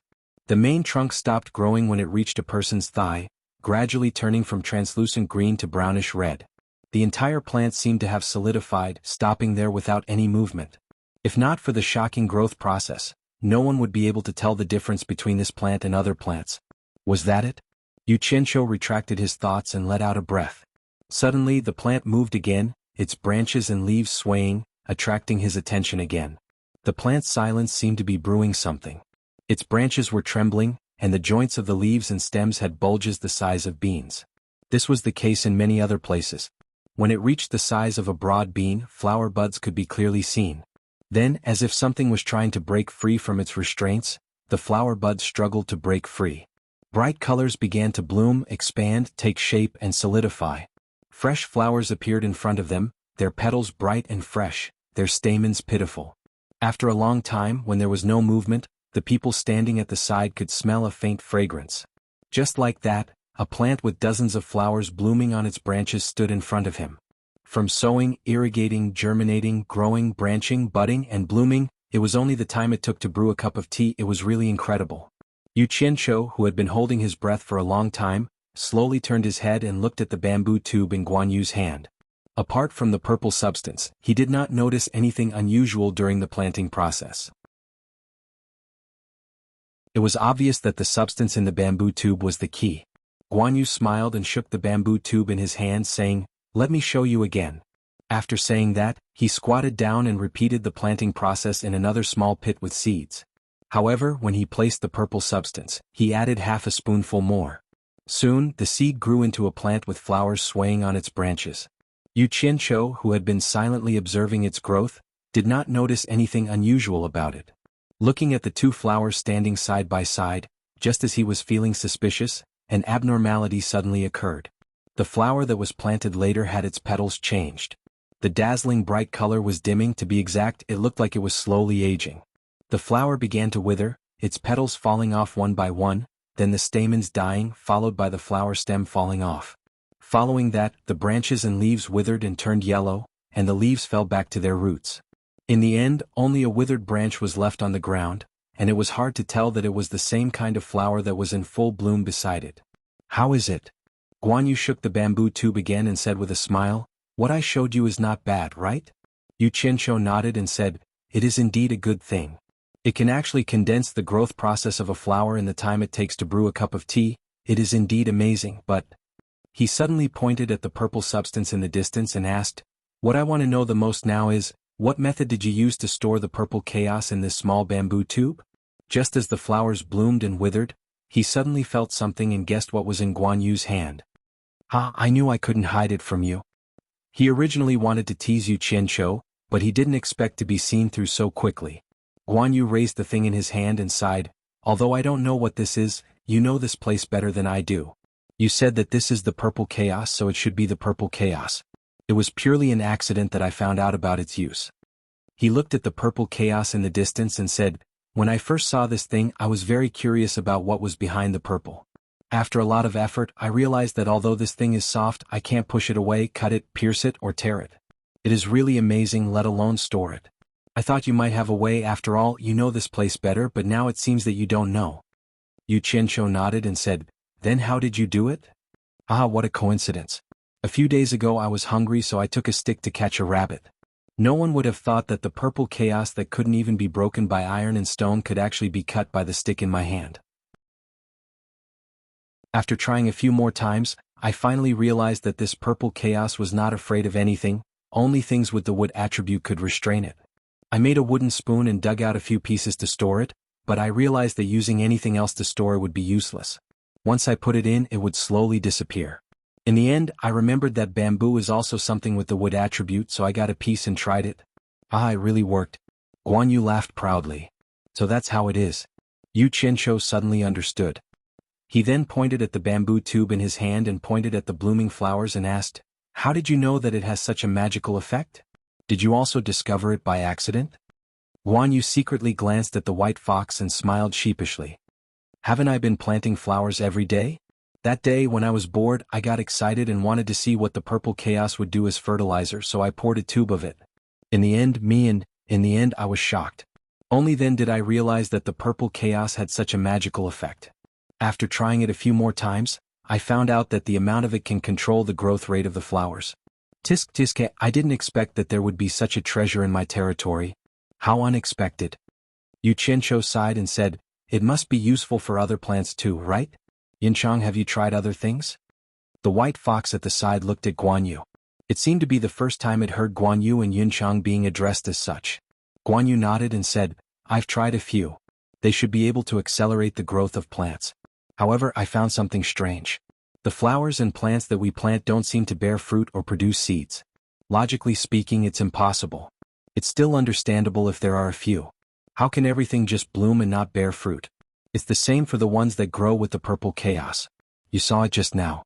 Is it related to this place? Boss, didn't you always say that this is your territory? Please explain it to me. Yu Qianqiu was also thinking about why. He didn't hear the meaning in Guan Yu's words that made things difficult for him. His gaze swept across the flower bed that was in full bloom. He seemed to feel that something was missing. After a while, his furrowed brows suddenly relaxed. Yu Qianqiu pointed at the withered branch that had experienced the ups and downs and said, Yunchang, do it the way it did just now. Chapter 53. Guan Yu saw the seriousness in his words and knew what he wanted to do, so he did as he was told. A moment later, a flower bloomed in front of them. Yu Qianqiu didn't say anything. Before the flowers withered, he quickly plucked a flower. He pinched the flower stem and quickly rubbed it against the other flowers. Soon, the stamen of the flower in his hand had intimate contact with the other stamens. Guan Yu didn't know what he was doing. Qin Feng stopped what he was doing. Even the white fox looked at Yu Qianqiu. The three of them looked at the flower with curiosity. Suddenly Yu Qianqiu smiled and said, That's right. It should be like this. What happened next surprised the three of them. The flower that they thought would wither did not wither immediately. Instead, there was an additional procedure. The center of the petals began to bear fruits. After the fruits gradually took shape, the petals began to wither. After Yu Qianqiu did something to it, the plant didn't wilt. Instead, the wilting process turned into blooming. The three of them looked at Yu Qianqiu in disbelief. Guan Yu mumbled, How is this possible? Although the question he raised could not be considered as deliberately making things difficult for Big Boss Yu, it was still a little provocative. However, he never expected that Big Boss Yu would be able to solve the problem that even White Fox could not solve with just a wave of his hand. The peerless White Fox gracefully walked to the front of the fruit-bearing plant. Her slender jade-like fingers plucked one of the fruits. After her fingernails pinched it open, there were black seeds lying inside. She picked it up and placed it in front of her jade-like nose to sniff it. Her face was full of surprise. Qin Feng's resentful eyes were now looking at Yu Qianqiu with a hint of respect. Actually, to Yu Qianqiu this was common sense in his previous world. This was because there were no insects or bees to pollinate the flowers. These plants could only bloom but not bear fruit. If they didn't bear fruit, they wouldn't have any seeds. In his previous world, even elementary school students would know about this. Now that he was doing it, it was a little shocking. Yu Qianqiu couldn't help but feel embarrassed when he saw the three of them looking at him with stars of worship in their eyes. He chuckled and said, "Don't worship me. I'm just a legend. Look at you. Tell me what's going on." The white fox held the peeled fruit in her hand and shouted. Yu Qianqiu laughed and rubbed his nose. "Sister, it's a long story. It involves botany and biology. It's a huge systematic subject. I'm afraid you won't understand." At this point, he saw that the three of them had a look of curiosity in their eyes. His expression also became serious as he said, "I'm afraid that you won't understand if I explain it in a complicated way. I'll explain it in a simpler way. Everything in the world was divided into yin and yang. If there was a sky, there would be an earth. Just like if there was a sun in the sky, there would also be a moon. If there is light, there will be darkness. Everything in the world is also divided into yin and yang, which is what we call male and female. I've already said it very simply. I don't know if it's too complicated. Do you understand?" The three of them nodded to show that they understood. "That's good. Then I'll continue. Listen carefully." Yu Qianqiu made a fist and coughed. He continued, "Everything in the world is divided into yin and yang, male and female. It should be easy for you to understand. Whether it's humans, pigs, dogs, cows or sheep, they are all divided into male and female. A man alone can't give birth to a child. Similarly, a woman alone can't give birth to a child. Therefore, there needs to be a union between a man and a woman. No matter if it's 2 legs or 4 legs, it's the same. I call these things that can move and walk zoology. Above zoology is biology. Biology refers to all living things in the world. Living things include plants. The so-called plants are what I'm going to talk about next. This is botany. Let me ask you one more time. Do you understand?" The three of them nodded again. They originally had a little bit of doubt in their hearts, but it was dispelled by his well-founded words. The atmosphere of learning was very strong. Yu Qianqiu was very satisfied with this effect. He pretended to say again, "What are plants?" Flowers, trees, fruits, and vegetables that we usually eat belong to the category of plants. This includes the flowers and plants that the three of you are planting. They can grow naturally. Of course, this involves a higher level of natural science. You won't understand even if I explain it, so I won't say it. These flowers and plants can grow naturally. They are also living things. Therefore, they are also within the scope of biology. Don't underestimate these flowers and plants. They are the same as the animals in zoology that we talked about earlier. They also have yin and yang, and they also need to be combined. Guan Yu asked me why these plants only bloom but not bear fruit. Now I'll explain it to you in detail. I've talked too much. I'm very thirsty. Is there any water here? Yes. Chen Feng replied as he scooped up a ladle of water from a nearby bucket and respectfully brought it to Yu Qianqiu. There was no trace of resentment on Yu Qianqiu's face. Yu Qianqiu drank the water and returned the ladle to him. He said, "Thank you." He then continued, "Why do the flowers that you plant only bloom but not bear fruit? Everyone look." He pointed to a plant that was full of flowers and said, "There are many flowers blooming here. Don't they all look the same?" Yes, they all look the same, but they are not. These flowers are also divided into yin and yang. If they want to bear fruit and produce seeds just like humans, they also need to combine yin and yang. However, they can't combine like humans. Therefore, they need external help. Just like what I did just now, it's also one of the ways to help them combine. Hearing this, Guan Yu was puzzled. That can't be right. The flowers and plants in the outside world haven't been helped by humans to combine, but they still bloom and produce seeds. Qin Feng and the white fox also looked at him suspiciously. Obviously, they agreed with what Guan Yu said. That's a very good question. It involves entomology and zoology. Yu Qianqiu expressed his praise and said, "Of course, the flowers and plants outside are not helped by humans. They are other animals, which are the insects in animals." What are insects? All of you should have seen butterflies, bees, and other insects, right? If you have observed carefully, you will find that insects like bees like to hover on all kinds of blooming flowers. After they get pollen on the flowers, when they land on another flower, they naturally help the flowers to complete a union. The bees are the medium between them, so the plants outside can bloom, bear fruit, and reproduce. If you don't believe me, I can bring some bees in from the outside next time. Then you will know if what I said is true. After his explanation, the three of them suddenly understood. Everyone had seen the habits of bees and butterflies. Thinking about it carefully, it seemed to be the case. Although they didn't have a direct impression, the three of them basically believed what he said was true. So, I didn't expect a half-baked person like me to be able to make such a big noise here. I actually have the talent to be a teacher. It's really rare. Yu Qianqiu held back the pride in his heart and didn't show it. He said with a smile, "At this point, everyone should know what is going on. There is no need to say more complicated things. Let's stop here."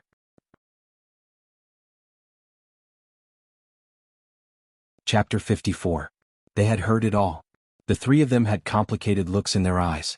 They had not expected Yu Qianqiu to be so knowledgeable. Zoology, botany, natural science, and entomology were all unheard of. Their horizons had been broadened today. Young Qinfeng's eyes were filled with admiration, while Guan Yu looked slightly ashamed. Yu Qianqiu seemed to see a strange light in the white fox's eyes, which made his heart beat faster. Yu Qianqiu remembered why he had come and said nervously, "Sister, there's something I need your help with." The white fox glanced at him with her bright eyes and softly replied, Seeing that his sister had agreed, Yu Qianqiu was overjoyed. He hurriedly took out the pill recipe jade archive and handed it over, saying, "I know your skills are extraordinary, sister. There's something recorded in this jade archive that I would like to take a look at, but someone has placed heavy restrictions on it. I'll have to trouble sister to help me open it." Guan Yu and Qinfeng did not care about what they were talking about. The two of them ran to an empty space to examine the botany that Yu Qianqiu had mentioned. The white fox took the pill recipe jade archive and examined it. Her brows furrowed slightly. Yu Qianqiu asked nervously, "Sister, is it impossible to remove?"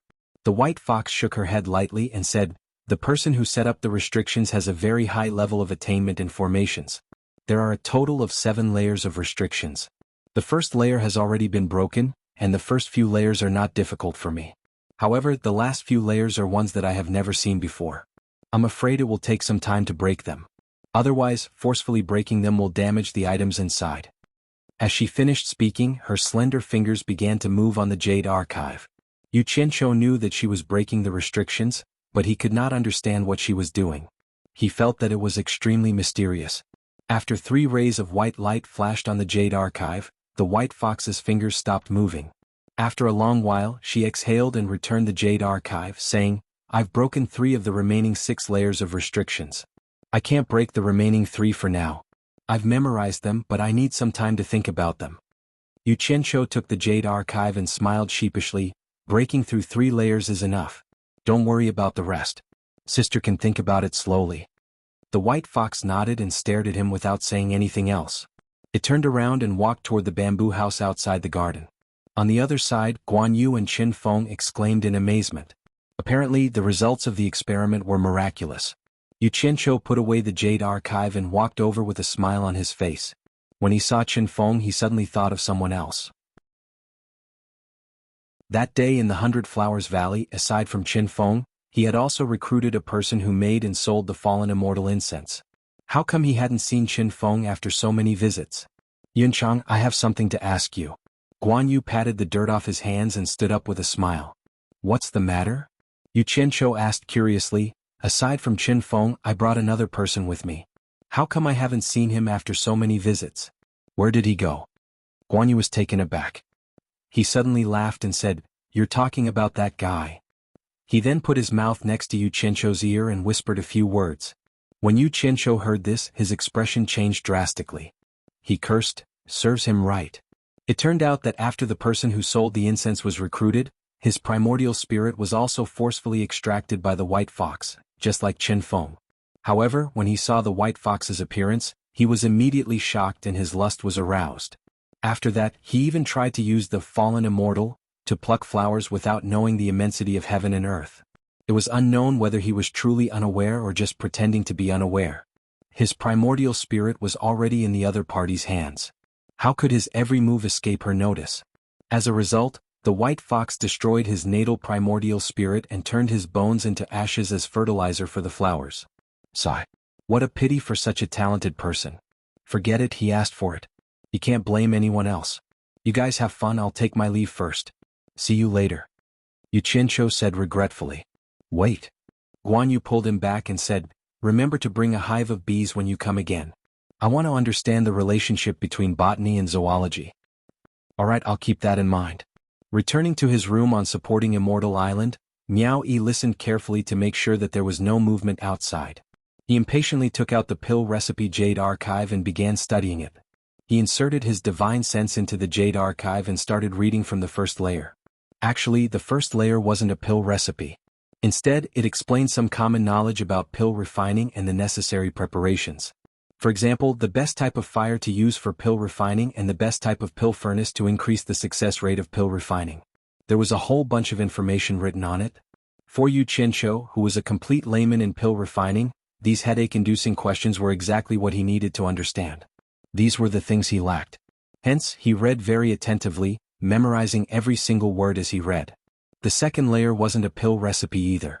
As soon as Yu Qianqiu's divine sense entered the Jade Archive, he felt as though he had entered a sea of various spiritual plants.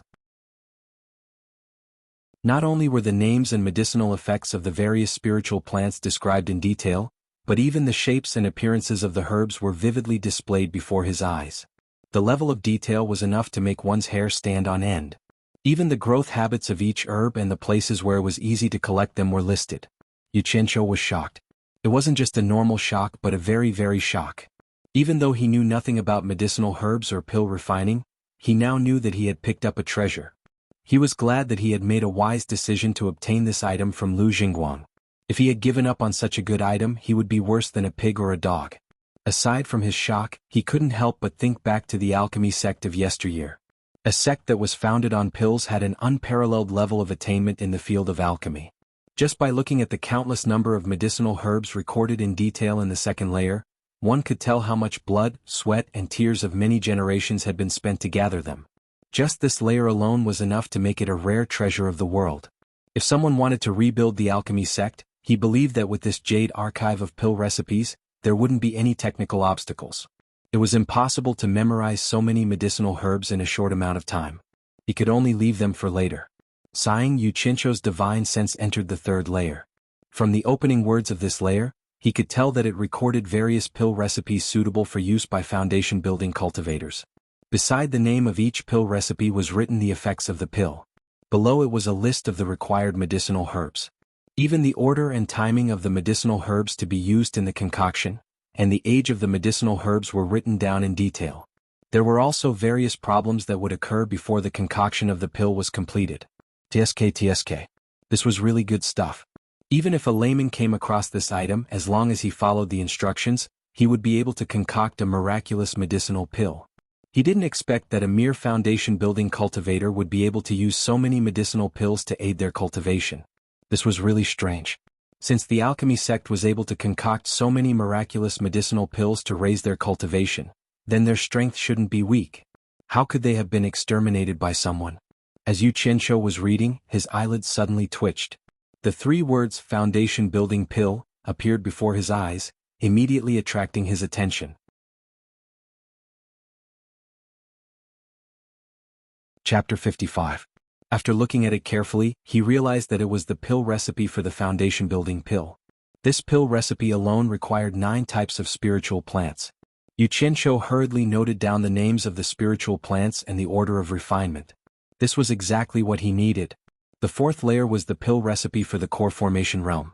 Yu Qianqiu casually glanced at it. His mind was preoccupied with the foundation-building pill, so he lost interest in reading any further. The voices of Ling Feng and the others came from outside. He carefully put away the Jade Archive containing the pill recipe. "Why don't I see Yu Qianqiu?" It was Yan Shu's voice. Yu Qianqiu opened the door and shouted, "He's here, he's here. Greetings, Grandmaster Yan." He hurriedly jogged over to Yan Shu and bowed with a smile, then greeted the other 3 with a smile. "En?" Yan Shu stared at him coldly and said, "From today onwards, you will work together with the 3 of them. If you dare to slack off, you will be severely punished. Do the 4 of you understand?" The last sentence was meant for everyone to hear. Only Yu Qianqiu smiled flatteringly and said, "Understood, understood." The other 3 remained expressionless. Yan Shu's expression darkened. He snorted coldly and turned to leave. "Grandmaster Yan, take care." Yu Qianqiu smiled as he watched Yan Shu leave. He then straightened his slightly bowed waist. Suddenly, he realized that the 3 people beside him were looking at him with disdain. It was obvious that they weren't interested in his flattery. Yu Qianqiu looked at the three of them and smiled. My three brothers, I'll be working with you from today onwards. Please take good care of me. Bei Zi glanced at him and mocked, you're Elder Guan's disciple. It's not our turn to take care of you. If you want to take care of someone, you should at least look for your Grandmaster Yan. Ling Feng didn't even look him in the eye and said, let's go. Don't give Yan Shu an excuse. Xian Ping was even more ruthless. He shouted, wait. He then ran into his room and brought out the huge jug of wine that he had drunk yesterday. When he passed by Yu Qianqiu, he said, I drank with a dog yesterday, I'm ashamed. He then threw the jug of wine down the hill outside the courtyard. The three of them then walked out of the courtyard. Yu Qianqiu was stunned for a moment before he understood what Xian Ping meant. This was the first time he had heard Xian Ping say so many words in one sentence. He didn't expect that Xian Ping was actually scolding him. Looking at the figure walking away, he shook his head and smiled bitterly. Yesterday they were drinking together like brothers, but today they were like enemies. He had no choice but to follow them. He thought to himself, these three guys have really bad characters. They really hate evil as if it's their own enemy. I don't know if I should say that it's good that they're upright, or that they're pedantic. No wonder they're not tolerated by others. I wanted to make friends with them, but it seems like it's not enough. Forget it, I'll wait and see. He followed the three of them to the great hall of the alchemy pavilion. Many disciples were bustling about. Yan Shu was already waiting for them outside the hall. When he saw the four of them, he took out 4 jade archives and handed them to them. He said coldly, this is your mission for today. Those who fail to complete it will be severely punished. Seeing that Ling Feng and the others had released their divine sense to examine the jade archives, Yu Qianqiu was about to do the same. Suddenly he saw 3 people walking out of the great hall. He knew all 3 of them. The ones walking in front were Guan Weiwu and Elder Fei of Wanfen Garden. The 2 of them were talking as they walked. Behind them was a beautiful woman. Yu Qianqiu had met her once before. She was the woman he had met in the shop on Fushin Island in the 100 Flowers Valley. He remembered that there was a man with this woman. The 2 of them looked very similar. He guessed that they were either brother or sister.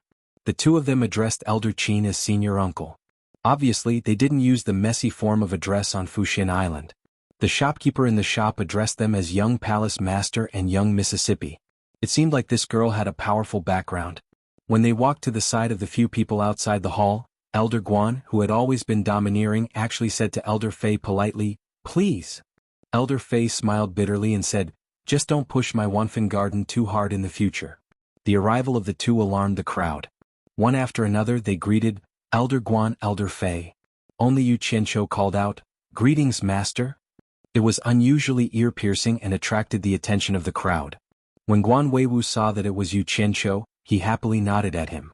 Clearly, it wasn't as Ling Feng and the others had said, that this muddle-headed master would forget who his disciple was. When Elder Fei saw that it was Yu Qianqiu, his face twitched slightly, as if he had recalled some unpleasant memories. Then he rolled his eyes and stared at Yu Qianqiu, enunciating each word clearly, so it's Yu Qianqiu. There was something wrong with this old fellow. Could it be that he was still brooding over the immortal supporting token? Yu Qianqiu suddenly felt that something was wrong. Thinking that this was the alchemy pavilion, he couldn't do anything to him, so he greeted, greetings, Elder Fei. You are Yu Qianqiu? The woman behind the 2 elders suddenly asked and then stopped talking. Yu Qianqiu was stunned. How did she know me? It seemed like I was very famous on Fushin Island. Elder Guan looked at the woman strangely and asked, you knew him before? The woman shook her head and didn't say anything. It seemed like she was thinking about something. Elder Fei smiled mischievously and said, Elder Guan, I have something to ask of you. As he spoke, his eyes were obviously staring at Yu Qianqiu with bad intentions. It made the latter's heart beat faster. Elder Guan also looked at Yu Qianqiu and frowned, what's the matter? Elder Guan, you also know that my myriad fragrance garden is short of manpower. The sect leader also said that he would transfer some people to me. I see that your disciple is very smart. Why don't you lend him to me for a while? Elder Fei said indifferently. Yu Qianqiu let out a strange cry. This old fellow was obviously using his position to take revenge. If he really went, who knew what would happen to him? Immediately, a pitiful expression appeared on his face as he looked at Guan Weiwu. Elder Guan didn't say anything. He was a pill addict, not an idiot. Naturally, he could see that Elder Fei had bad intentions for his disciple. On the other hand, Yan Shu seemed to see something fishy. He looked at the pitiful Yu Qianqiu and then looked at Elder Fei, who had a sinister smile on his face. He smiled thoughtfully. What? Elder Guan, you can't bear to part with your disciple? Elder Fei asked. His eyes glanced at the woman behind him. Elder Guan also looked at the woman and sighed. He said to Yu Qianqiu apologetically, Yu Qianqiu, go to Elder Fei's myriad fragrance garden and help him for a while. When you come back, I will personally teach you the way of alchemy. Master, can I not go? Yu Qianqiu begged. How dare you? Yan Shu shouted, a Qi refinement stage disciple dares to bargain with an elder of our pavilion. Do you still have any respect for Fushin Island's rules? Yu Qianqiu was startled. Mother Ker, what did I do to provoke you? My life is already bitter enough, so why did you run over to join in the fun? Seeing me sucking up to you, do you really not know who you are? Now that my future is uncertain, I don't care who you are. He was immediately enraged. He opened his mouth and shouted even louder than Yan Shu. Yan Shu! Shut up. Who do you think you are? What does it have to do with you that I am talking to my master? Since when did you have the right to interrupt an elder's question? Do you still have any respect for Fushin Island's rules? Do you think that just because your father is an elder, you don't care about the other elders? Do you really think that Fushin Island belongs to your family? In front of my master and Elder Fei, it's not your turn to show off your might. Get lost.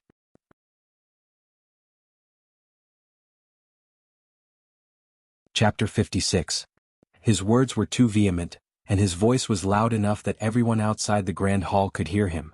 In an instant, the entire hall fell into a frightening silence. Everyone turned to look at him, and almost everyone was dumbfounded. Ling Feng and the other two, who were initially mocking Yu Qianqiu for sucking up to him, had their mouths wide open in disbelief. Elder Guan and Elder Fei were also a little dumbfounded. On the other hand, the young woman didn't understand the gravity of the situation, and was a little flabbergasted by everyone's expressions. Yan Shu's face was green and red at the same time. His eyes were protruding out of their sockets, and he pointed at Yu Qianqiu with a trembling arm. It seemed that he was extremely angry. Guan Weiwu, who was standing at the side, shouted, Enough! Then he looked at Yu Qianqiu and said in an irrefutable tone, It's decided then. You will follow Elder Fei to the myriad fragrance garden to help out. Seeing that the outcome had been decided and that there was nothing he could do to change it, Yu Qianqiu silently nodded. Then let's go. Elder Fei smiled as she crossed her arms in front of her stomach. She then led the way down the mountain, and the young woman followed closely behind. Yu Qianqiu passed the jade archive in his hand to Ling Feng, then bowed to Guan Weiwu and said, Take care, master. Then he left the mountain. Everyone watched his silhouette as he descended the mountain. Only Yan Shu's eyes were filled with resentment. At the same time, there were quite a few people who were looking at Yan Shu with gloating expressions. It seemed that he wasn't that popular after all. Elder Fei leisurely walked down the mountain, while the young and beautiful woman followed suit. Yu Qianqiu lagged behind the two of them by about a dozen meters. If this had happened in the past, he would have followed closely behind the young woman as well. Even if he didn't get intimate with her, it would still be a pleasure to follow behind a beautiful woman and watch her swaying her buttocks. Of course, the premise was that Chu Pinger and the White Fox didn't know about it, and he wasn't in a bad mood. He was indeed in a terrible mood. He had just seen a glimmer of a bright future from the pill formula Jade Archive when he unexpectedly bumped into Elder Fei. Elder Fei must not have had any good intentions in dragging him to the myriad fragrance garden. From what he knew, most cultivators were at the level of beasts, especially the old ones. Each of them had either lived for more than 100 years or 200 to 300 years. Their humanity had long been eaten by dogs, and they acted according to their own whims. How dangerous. Elder Fei Dinan stopped his footsteps and turned his head to look at the dejected Yu Qianqiu. With a slight smile he shouted, Yu Qianqiu, come here. Then he continued to walk down the mountain. Yu Qianqiu was stunned. He had no choice but to lower his head when he was under someone else's roof. He was following him now. Without saying a word, he eagerly ran to Elder Fei's side and said with a flattering smile, Elder Fei, what instructions do you have for me? If there is anything, just tell me. I, Yu Qianqiu, will not hesitate to climb a mountain of swords or plunge into a sea of flames. Looking at Yu Qianqiu's despicable face, Ferdinand was greatly astonished. The words that were just about to come out of his mouth could not come out. To be honest, when Ferdinand saw Yu Qianqiu, he was indeed a little unhappy in his heart. However, he did not have any intention of harming him. However, he still had the intention of teasing and fooling around with him. Hence, he suddenly thought of asking for him. Just now, when he suddenly saw Yu Qianqiu on the mountain, he could not help but look at Yu Qianqiu in a new light. Nowadays there were really fewer and fewer young people like him. He no longer had the intention of fooling around with him. Instead he began to care for him. However, this despicable face of Yu Qianqiu and his fearless attitude just now were worlds apart. It was very unappetizing. Ferdinand immediately snorted coldly and said, "Nothing, I just want you to hurry up and follow me." The worse his tone was, the more Yu Qianqiu nodded and bowed, saying yes. Yu Qianqiu was also not willing to follow beside Ferdinand and watch his face. He could not help but find a reason to take a few steps back. He pretended to greet the beauty on the side and said with a smile, "I am Yu Qianqiu, Qi Refining Level 10. May I know how I should address you?" The woman also smiled and replied to him, "Yan Zixia Foundation Establishment Early Stage. I just entered supporting Immortal Island today and am under Elder Fei of Myriad Fragrance Garden." Nice to meet you, nice to meet you. So it is Senior Master Yan. Yu Qianqiu bowed and said. The woman nodded and looked at Yu Qianqiu from head to toe. She also felt strange in her heart. This person is like a completely different person from just now. Myriad Fragrance Garden occupied the largest area among all the branches of supporting Immortal Island. It was also the place with the most abundant spiritual qi. There was no other reason for this. Spiritual qi was needed to grow spiritual grasses. Of course, the land was also indispensable. Otherwise, how could it supply such a large sect? At the same time, Myriad Fragrance Garden was also the place with the most female disciples in the entire supporting Immortal Island. Almost 99% of the female disciples were in Myriad Fragrance Garden. There were probably close to 1,000 of them. Of course, there was a reason for this. Spiritual grasses were different from ordinary herbs. They needed to be carefully cared for. Women were naturally more meticulous than men. They were the best candidates to take care of these flowers and plants. It was also not a very strenuous work. The strenuous work was done by the minority of male disciples. Yu Qianqiu had not been here for long. He did not have the time to understand or listen to others. Thus, he did not know about these things. When he stepped into Myriad Fragrance Garden, which was filled with spiritual qi, fresh air and fragrant air, his eyes were filled with light and graceful figures. There were beautiful women coming and going everywhere. Yu Qianqiu rubbed his eyes. He thought that it was an illusion of some formation. He immediately followed behind Ferdinand. He was afraid that he would go to the wrong place and be trapped by the formation. He did not expect Elder Fei to rescue him in time if he was trapped. When he heard that this group of thin and plump girls respectfully saluted and called Elder Fei when they saw Ferdinand, and that Ferdinand nodded in return, Yu Qianqiu was a little dumbfounded. This was not an illusion. It was real. Myriad Fragrance Garden actually raised so many female disciples? Moreover, all of them were not bad. Damn. Is this Myriad Fragrance Garden or Myriad Flower House? Yu Qianqiu was very shocked. If it was not for this extraordinary environment, he would really suspect that he had come to a brothel. He was immediately overwhelmed. It would be a waste not to look. Ferdinand led the two of them to the main hall of Myriad Fragrance Garden. He called someone over and said a few words. Then he brought Yan Zixia away to make arrangements. Yu Qianqiu was still a little dazzled and did not come back to his senses. Ferdinand, who was sitting high in the main hall, stroked his beard and smiled. He had already made arrangements for him. He lightly shouted, "Come." At the same time he also woke up Yu Qianqiu. A female disciple outside the door hurriedly walked over and saluted, "Elder." Elder Fei pointed at Yu Qianqiu and said, "This is the disciple I borrowed from the alchemy pavilion to help. His name is Yu Qianqiu. Bring him to Ma Jiugu. Tell Ma Jiugu that the matter of raising spirit grass in Myriad Fragrance Garden will be handed over to Yu Qianqiu." A surprised look flashed on the female disciple's face. She saluted and said, "Disciple understands. What kind of work is raising spirit grass?" As Yu Qianqiu was secretly muttering, he heard Ferdinand ask, "Yu Qianqiu, do you have any dissatisfaction with this elder's arrangement for you?" No, disciple resolutely obeys Elder Fei's arrangement. Yu Qianqiu smiled respectfully. "That's good." Ferdinand waved his hand and said, "Bring him away." "Yes." The female disciple respectfully retreated. Yu Qianqiu vaguely felt that something was wrong. It was not good for him to say anything more. He could only follow the female disciple obediently.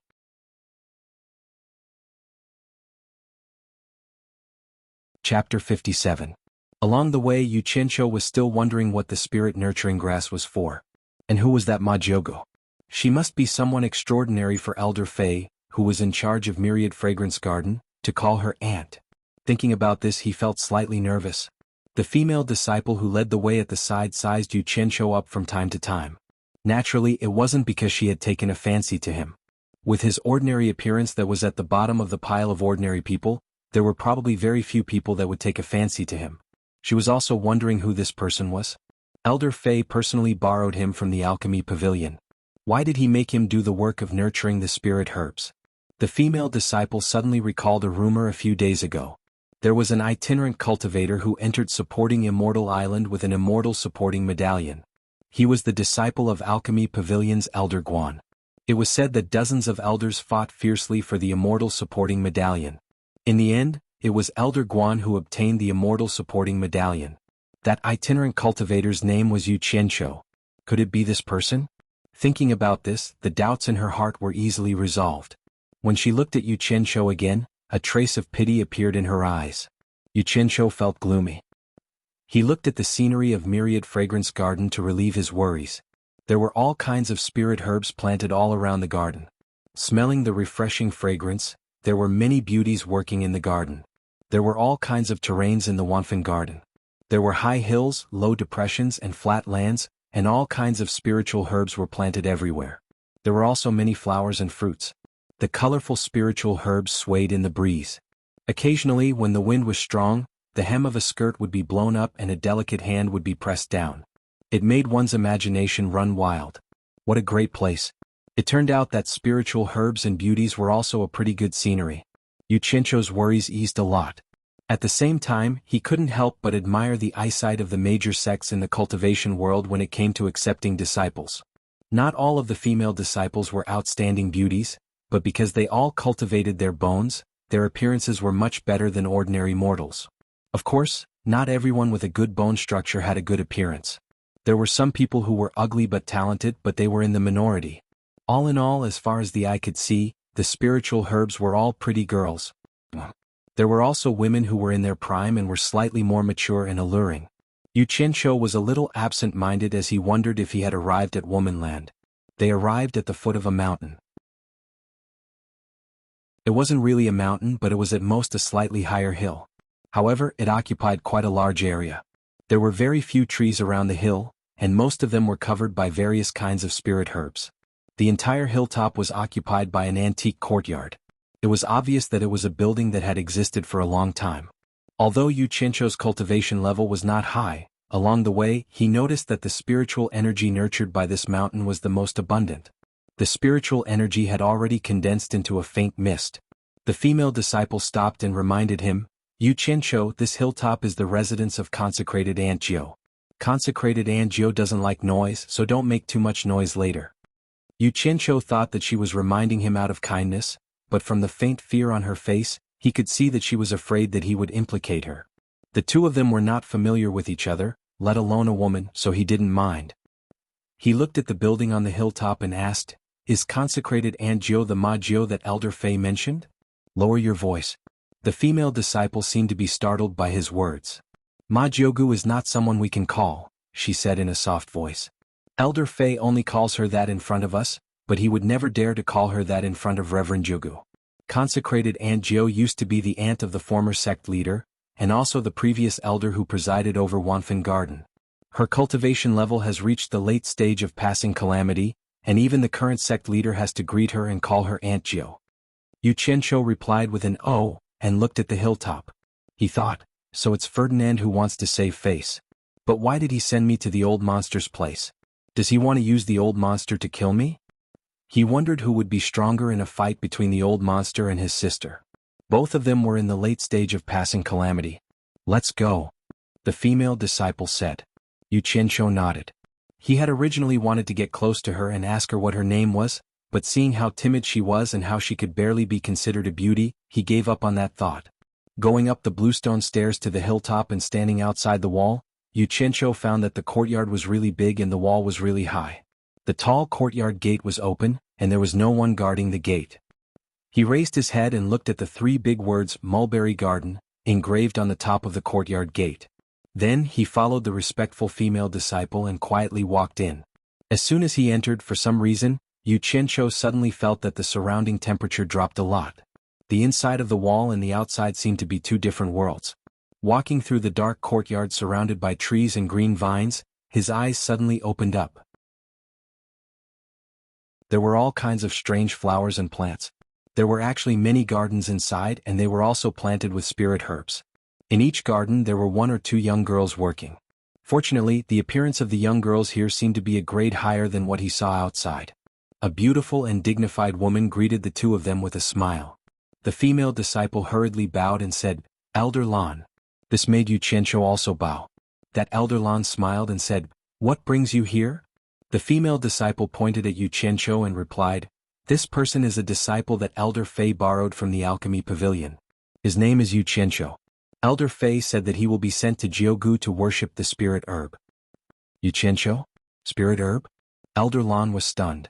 Her eyes paused on Yu Qianqiu and then she frowned and said, "What the hell is Fei Dinan doing? Alright, leave him to me. You can go back." Yes. The female disciple obeyed and left. After listening to their conversation, Yu Qianqiu only felt uncomfortable and secretly cursed in his heart, "Damn! Since when did I become a thing that can be sent here and there?" "You come with me." Elder Lan smiled. Yes. Yu Qianqiu obeyed the order and followed her. As they passed through several spirit herb gardens, Yu Qianqiu thought to himself that the spirit herbs planted here were definitely more precious than those planted outside. He couldn't help but look around, and to his surprise he discovered that he had seen many of the spirit herbs in the pill recipe jade archive. He followed the woman to a courtyard. Once he entered the courtyard, he suddenly felt that the temperature had dropped a lot. He saw a well in front of him. When he walked past the well, he felt even more bone-chilling cold. Yu Qianqiu shivered from the cold. Although his cultivation level wasn't high, it was not a problem for him to be impervious to heat and cold. He didn't expect this small well to be so powerful. It was as if the temperature of the entire mountaintop was low because of this well. He couldn't help but glance at the well. The water wasn't deep and he could see it by tilting his head. Strangely, even though the temperature was so low, the well water didn't freeze. It gave the courtyard an even greater sense of mystery. In the courtyard, a white-haired old woman was holding a young and beautiful girl's hand as she spoke. When Yu Qianqiu saw the girl, he was stunned. It was Yan Zixia, whom he had parted ways with not too long ago. Why was she here? He felt strange. When he got closer, he realized that the old woman's face was full of pockmarks. He couldn't help but think of the Ma Jiugu that Elder Fei had mentioned. The old woman turned her head and swept a glance at Yu Qianqiu. Her calm gaze actually made the latter's heart palpitate. She opened her mouth and spoke in an aged voice, "Little Lan, who did you bring here?" Yan Zixia was obviously curious as to why Yu Qianqiu would be here. The two of them nodded at each other.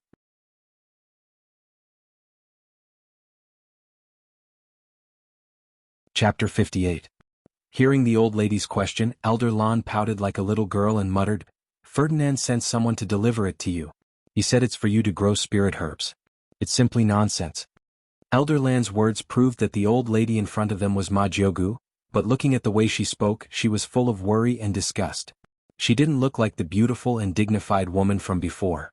Thinking that most of the elders in Fuxian Island were over 200 years old, a woman over 200 years old acting like a spoiled little girl, it made people shudder.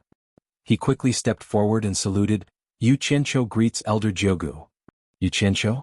Ma Jiugu seemed to have heard of his name and was stunned. "You're the individual cultivator Yu Qianqiu who joined Fuxian Island with the immortal supporting token?" "Yes, I am." "Didn't I hear that Guan Weiwu accepted you as his disciple? Why did Ferdinand send you here? Are you Qi refining level 10? Strange, I can't see through your cultivation." Elder Lan said angrily, "It must be because of the immortal supporting token. The dignified elder in charge of Wanfen Garden is actually so narrow-minded. How could she do such a thing? Elder Jiugu, you don't even care." Hearing this, Yu Qianqiu's eyes lit up. Perhaps there was hope of returning to the alchemy pavilion. Damn. If he knew this would happen, he wouldn't have made things so awkward with Yan Shu. Impulsiveness was the devil. "Is that so?" Ma Jiugu expressed doubt and laughed. "Ferdinand is your man. If you want to care, you do it." "I won't care." Then he changed the topic and said cautiously, "However, he is the elder in charge of the 10,000 Fragrance Garden now. Regardless of the seniority of anyone in the 10,000 Fragrance Garden, Ferdinand's words are the law. I have to obey this rule. Lan Las, do as Ferdinand says and take him away." Hearing this, Yu Qianqiu's little thoughts that just jumped out sank again. Yes. Elder Lan felt very wronged. Behind her, there was another person who felt even more wronged than her. Of course it was Yu Qianqiu. When he walked out of the courtyard, he vaguely heard Yan Zixua's voice. She seemed to be calling someone great-grandmother. Was it Ma Jiugu? In the blink of an eye, Elder Lan turned back into that beautiful and dignified woman. She went outside and threw Yu Qianqiu to a female disciple named Furong. After giving a few instructions, she left. Yu Qianqiu was depressed. This was the first time in his previous life and this life that he had been sold out so many times in one day. Although he was depressed, this big sister Furong was really unbearable. She looked so thin that she couldn't even withstand a gust of wind. Half of her face was covered by a scar. If one looked at the other half of her face and looked at her figure from the back, she would feel like Zhao Fian who fought against Yang Guifei. She was thin and fat. She was a thin beauty, but one couldn't look at her from the front. Otherwise it would scare people. The clothes she was wearing were a lot older than the clothes of the other Fuxian Island disciples. There were even patches on her shoulders and a small cloth bag was hanging diagonally on her body. Strange. When Furong saw his gaze, she was actually a little evasive. She seemed a little timid. After joining the cultivation world for so long, this was the first time he saw someone afraid of him. He immediately came to his senses. This girl with half a face either had low self-esteem or was a vicious person pretending to be a pig to eat a tiger. Yu Qianqiu bowed and said, "I am Yu Qianqiu, Qi Refinement Level 10. Greetings, big sister." Half a face Furong was a little flustered. She hurriedly bowed and said, Furong, Foundation Establishment Late Stage. Greetings, Mr. Yu. Foundation Establishment Late Stage and you still call me Mr.? Yu Qianqiu was stunned. He bowed and said, I don't dare. So it's Martial Uncle. Furong was a little uneasy from being called that. She said timidly, Elder Lan told me to hand over the matter of raising spirit herbs in the mulberry grass garden to you. Come with me. After saying that, she turned around and left in a hurry. This back view. It's a pity that face. Yu Qianqiu shook his head regretfully. Outside a small room filled with junk, there were 2 buckets, a shoulder pole and a long ladle. These were the 3 things that Furong gave him. Yu Qianqiu looked at Furong, who was standing at the side as if she had done something wrong. He then looked at the 3 things suspiciously. These 3 things were very familiar. It was a very familiar combination. However, he couldn't remember where he had seen them before. Martial Uncle Furong, are these for me? What are they for? Yu Qianqiu frowned and asked. Spirit-raising grass. Furong's voice was almost inaudible. Oh. Yu Qianqiu smiled embarrassedly and said, Hee. Martial Uncle, I just entered the sect not long ago. This hee. I really don't know what this spirit-raising grass is for. Please enlighten me, Martial Uncle. Then come with me. Furong said in a low voice. She reached out her hand to take the 3 spirit-raising grass. Yu Qianqiu hurriedly stopped her and said, Let me do it. No need to trouble Martial Uncle. He could now see that this disfigured young Martial Uncle was really timid and shy. However, it didn't mean that he didn't know how to read the situation. The 3 items were snatched by him. He carried 2 buckets on his shoulder with a pole, and a long ladle was placed horizontally on the pole. He smiled and said, Martial Uncle, please? Furong shyly nodded her head. Her 2 small hands held onto the corner of her clothes, turning it over and over without letting go. She led Yu Qianqiu to the outside of the courtyard and walked along the tall wall for a full 10 minutes before stopping. There was a small ditch under the wall that was connected to a small pool in front of them. The yellowish-brown liquid in the pool gave off an unpleasant smell. The thing floating on it was basically something that everyone was familiar with, feces. To put it bluntly, the pool in front of them was a cesspool filled with feces and urine. Yu Qianqiu looked at the cesspool in front of him as if he was struck by lightning. His eyes widened. There was no need to explain. There was no need to explain anything. He understood everything.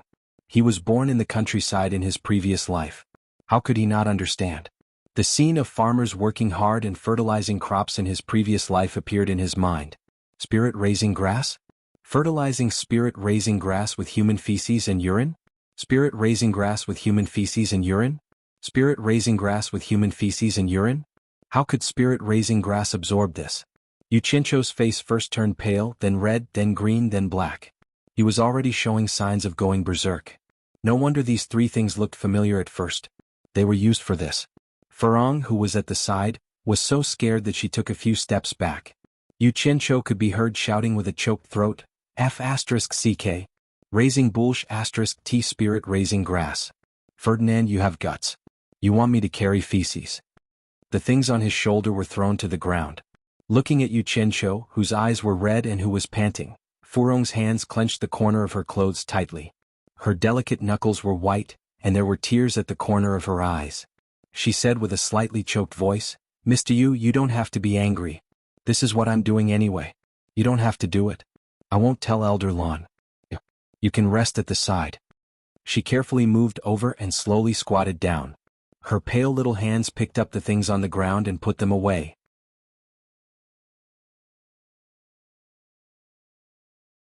Chapter 59. Scram. You damn B*T*, what are you swinging your tattered face in front of Lousy for? Ugly freak, I don't want you to be a good person, so go to the side and die for Lousy. Yu Qianqiu's face was filled with rage. With one kick he sent the bucket that Hibiscus was holding up flying. Once again he angrily shouted, Scram. The latter was so frightened that she trembled as she stood to the side. Her tattered clothes wrapped around her thin and weak body slightly curled up. On one half of her moving face and the other half of her frightening face soybean-sized teardrops dripped down, but she didn't dare to cry out loud. This was the first time he had suffered such a great humiliation since he came to this world. In addition, he was indeed a temperamental person. When he wasn't provoked, he was willing to be a tortoise's grandson. But once he was angered, not to mention this pitiful older sister Hibiscus who was only at foundation building stage in Anquangsung, he even cursed Wu Baoru who was at nascent soul stage. Earlier, Yan Shu who was at core formation stage was an example. Looking at Hibiscus's tattered face in front of him, the more he looked at it, the more he felt it was disgusting. In his anger, he didn't care about the difference in their cultivation levels, nor did he care about whether or not he could defeat Hibiscus. Instead, step by step, he forced his way over and viciously cursed, Cry, you only know how to cry. What are you crying for? Why don't you take a look at your appearance? Damn yin and yang face, ugly freak. The more you cry, the uglier you look. Go to hell. The pitiful Hibiscus was forced to lean against the wall by him step by step. Hearing him curse her viciously, but he didn't let her cry, she really did force back her tears. Sparkling and translucent tears rolled in her eyes, looking very pitiful. If one looked carefully, they would discover that although Hibiscus's face was disfigured, her eyes were exceptionally bright and beautiful. Although they were covered in tears, there was gentleness and kindness in her pitiful eyes. It was unknown whether she was really stupid, cowardly, or really kind. Based on her cultivation level, beating up Yu Qianqiu was like chopping vegetables, but she meekly accepted it.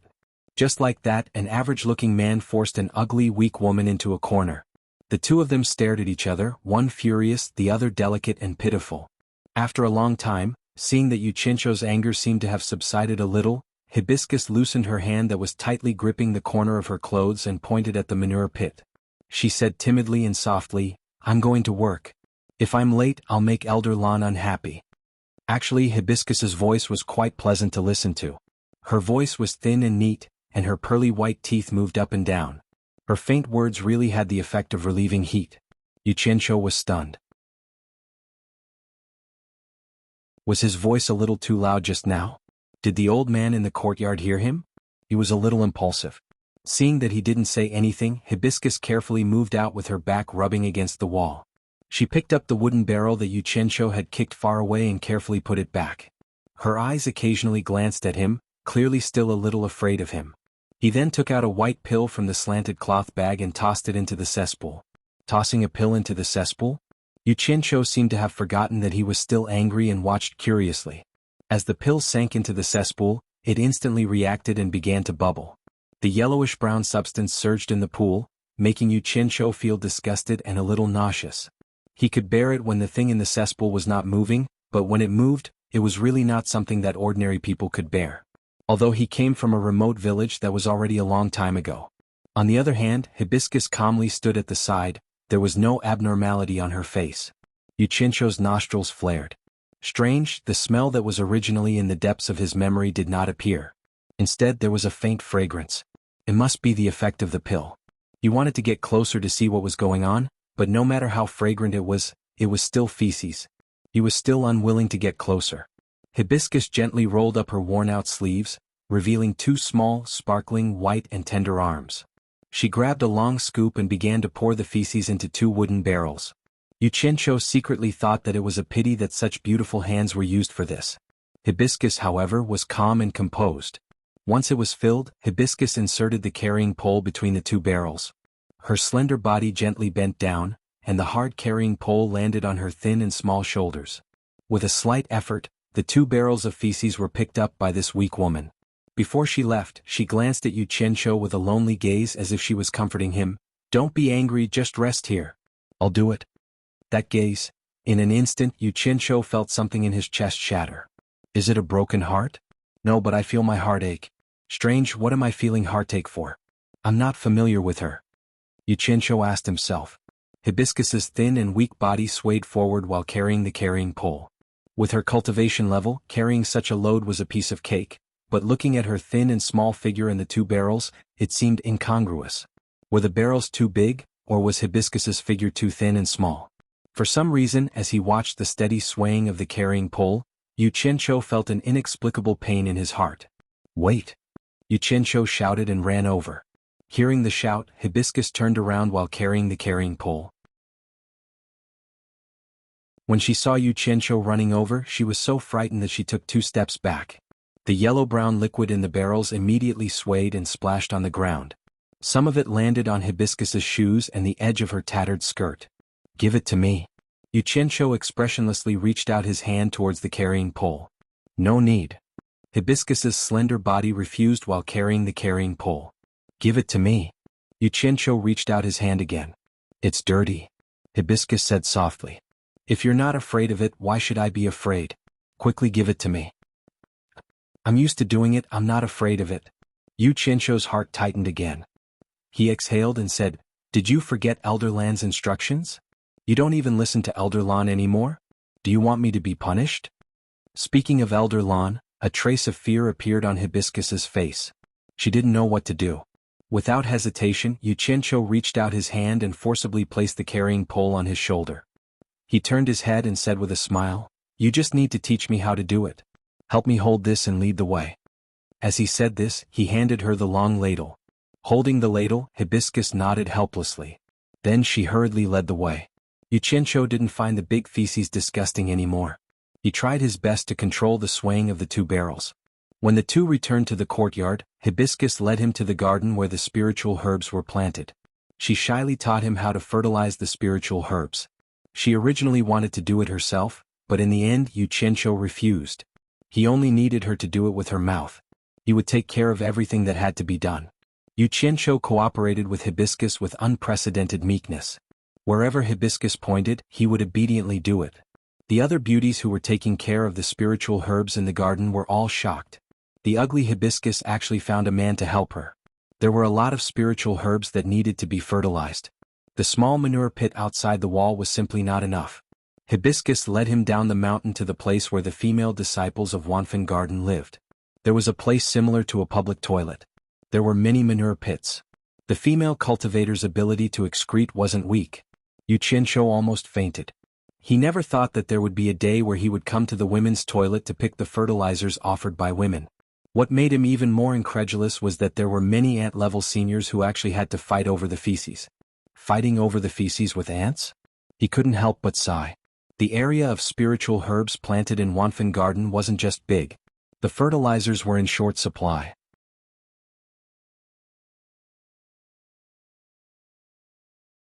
Chapter 60. The Andes were all fat and strong. Even as a man, Yu Qianqiu couldn't compare to their burly bodies. After asking Furong, he found out that these people were people who had broken through Aura Training Realm and reached Foundation Building Realm. Because they had reached Foundation Building Realm, they had avoided the fate of being expelled from Fuxian Island. However, they couldn't break through to Foundation Building Realm again, so they had been lingering at this cultivation level and didn't have much of a future. Therefore, they were assigned to the lowest level of work. The aunties who were carrying the manure buckets looked at the crowded aunties who were very busy. People came and went, and Yu Qianqiu stood among them. As a man, he was too embarrassed to steal their business. Furong shrunk behind him and didn't have the slightest intention of stealing. After waiting for a long time, almost everyone had left. Yu Qianqiu walked to the side of the pool to take a look, and his face immediately twitched. The pool was so dry that the bottom could be seen. The 2 of them carried their tools and visited a few more manure pits, and they were all the same as before. This martial ant Cho had a weak figure and was shy. She wouldn't steal like those aunties, so he really didn't know how she completed her task of fertilizing. He couldn't help but ask, "Martial ant Farong, there isn't enough fertilizer on the mountain, and it's hard to get it here. How do you complete your daily task?" Farong softly said, "I don't need to fertilize every day. I just need to water them once every 3 days. Being too diligent is bad for the spiritual herbs. I had to rush here a few hours before daybreak to get here." She brought Yu Qianshou here because she originally thought that as a man, he would definitely win against those aunties. Who knew that Yu Qianshou was as shy as her and too embarrassed to steal? Yu Qianshou was silent, but the scene that appeared in his mind was a thin and weak woman carrying manure up the mountain in the dark. Actually, he really wanted to ask, weren't foundation-building cultivators able to fly on their swords? Why didn't they fly? But thinking about it, if everyone carried manure and flew on their swords, although the scene would be spectacular, it would definitely incur the wrath of the heavens and the resentment of the people. The steward of Fuxian Island definitely wouldn't agree. Since watering the plants once every 3 days was considered to have completed the task, it didn't matter if he didn't pick any now. He could come back tomorrow morning before the sun rose. One of them carried an empty manure bucket, while the other carried a manure ladle as they walked back. Next to a small stream at the foot of the mountain, Hibiscus washed the tools used to raise spirit herbs until they were completely clean. Then she carefully washed both of her fair and tender little hands. Although this girl didn't look good and didn't dress well, she was a hard-working ugly girl who loved cleanliness. If it had been Yu Qianshou, he would have thrown the bucket to the side when he reached the top of the mountain. Anyway, he would have to continue filling the bucket tomorrow. When he returned to the mulberry garden, he found a problem. Yu Qianshou didn't have a place to stay. Yu Qianshou, whose anger was about to flare up again, gradually calmed down when he saw Furong's residence. It was the place where he used to raise spirit herbs and other tools. In the room where the miscellaneous items were stored, there was an empty space. 2 wooden boards were placed on top of 2 stools. This was Furong's bed. Looking at this narrow space, he really couldn't understand. In his previous life, it was said that many people couldn't afford to buy a house because of the high housing prices.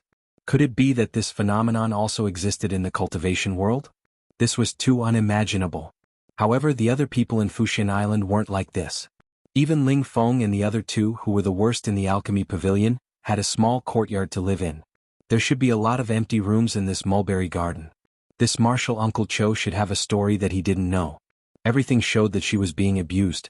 In his previous life, it was said that if one didn't have money, one wouldn't be able to buy a house to live in. This place shouldn't be the same if one was ugly. When Furong returned, she seemed to have calmed down. She didn't have the uneasiness she had when she was outside. She calmly told him that she had lived here since she was 5 or 6 years old. She had already lived here for 15 years. She also told Yu Qianshou that this place was very quiet. Her cultivation talent was quite good. In just a short dozen years, she had reached the late stage of foundation establishment. This was considered rare in the cultivation world. However, could it be that she had offended someone when she was young? Otherwise, she wouldn't have been beaten up like this. This didn't make sense. A 5 or 6-year-old child, who could she offend? Who would bother with a wimpy kid? While Yu Qianshou was feeling puzzled, Furong had already started to tidy up the room. She squeezed her own bed to the side and dug out a stool and a wooden board from the pile of junk. Then she laid out a new wooden bed next to her bed. That was the only empty space left. After cleaning up, she dug out a set of tattered bedding and laid it out. Then she pulled a piece of cloth between the 2 beds. It was a little like the Chu-He-Han boundary.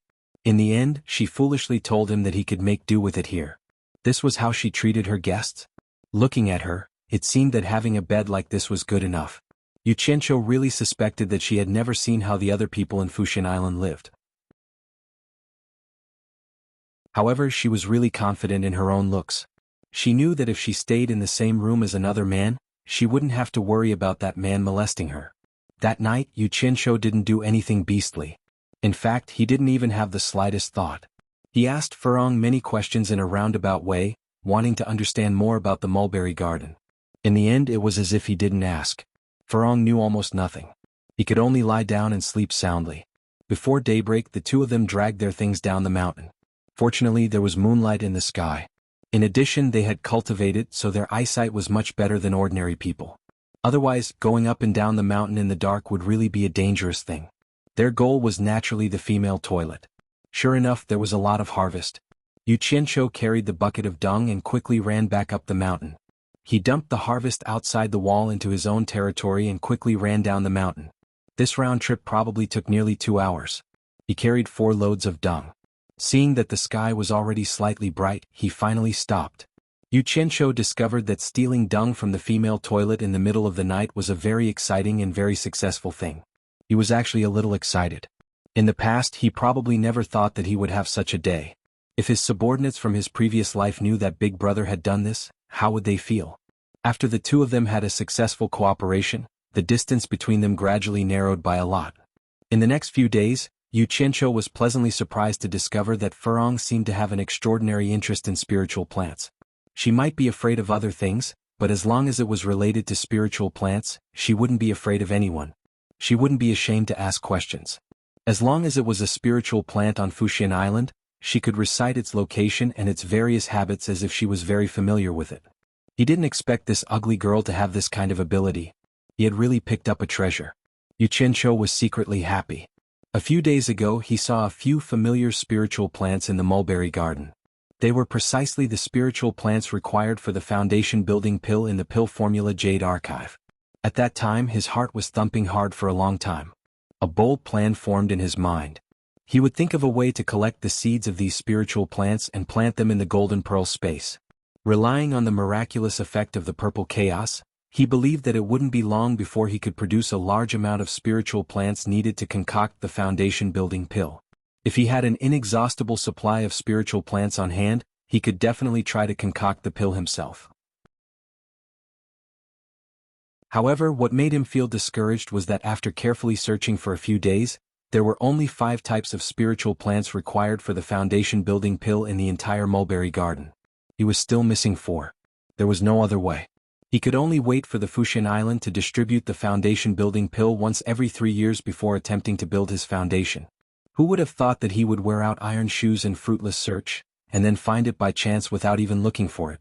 After trying to ask, the ugly girl next to him unexpectedly knew where the other 4 types of spiritual plants could be found in the myriad fragrance garden. This was truly something worth being happy about. He didn't even consider whether he could get his hands on them or not. In his mind, there were only things that he didn't want or didn't know where. There was nothing that he couldn't get his hands on.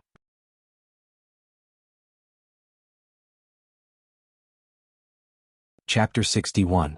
Everything was good in this world, but it didn't have the variety of entertainment in his previous world. At night it was even more torturous. Yu Qianqiu had been carrying it for a few years and had slowly gotten used to it. However, Furong's room didn't even have a single light source. He really didn't know how she had survived for so many years. There were a lot of fluorescent stones in the golden bead space. Initially he wanted to take a few out for illumination, but after thinking about it he decided against it. The light emitted by the fluorite was already a bit blue. He was afraid that if the light shone on Hibiscus's face, he would be so scared that he wouldn't be able to sleep. Tonight he climbed up to the roof and counted the stars. He looked at the small dark room under his butt, and then looked at the other places where people lived. They were all brightly lit. It was really enviable, so he sighed and went back to his nest in the dark. He saw that Furong was still sitting cross-legged on the bed, cultivating.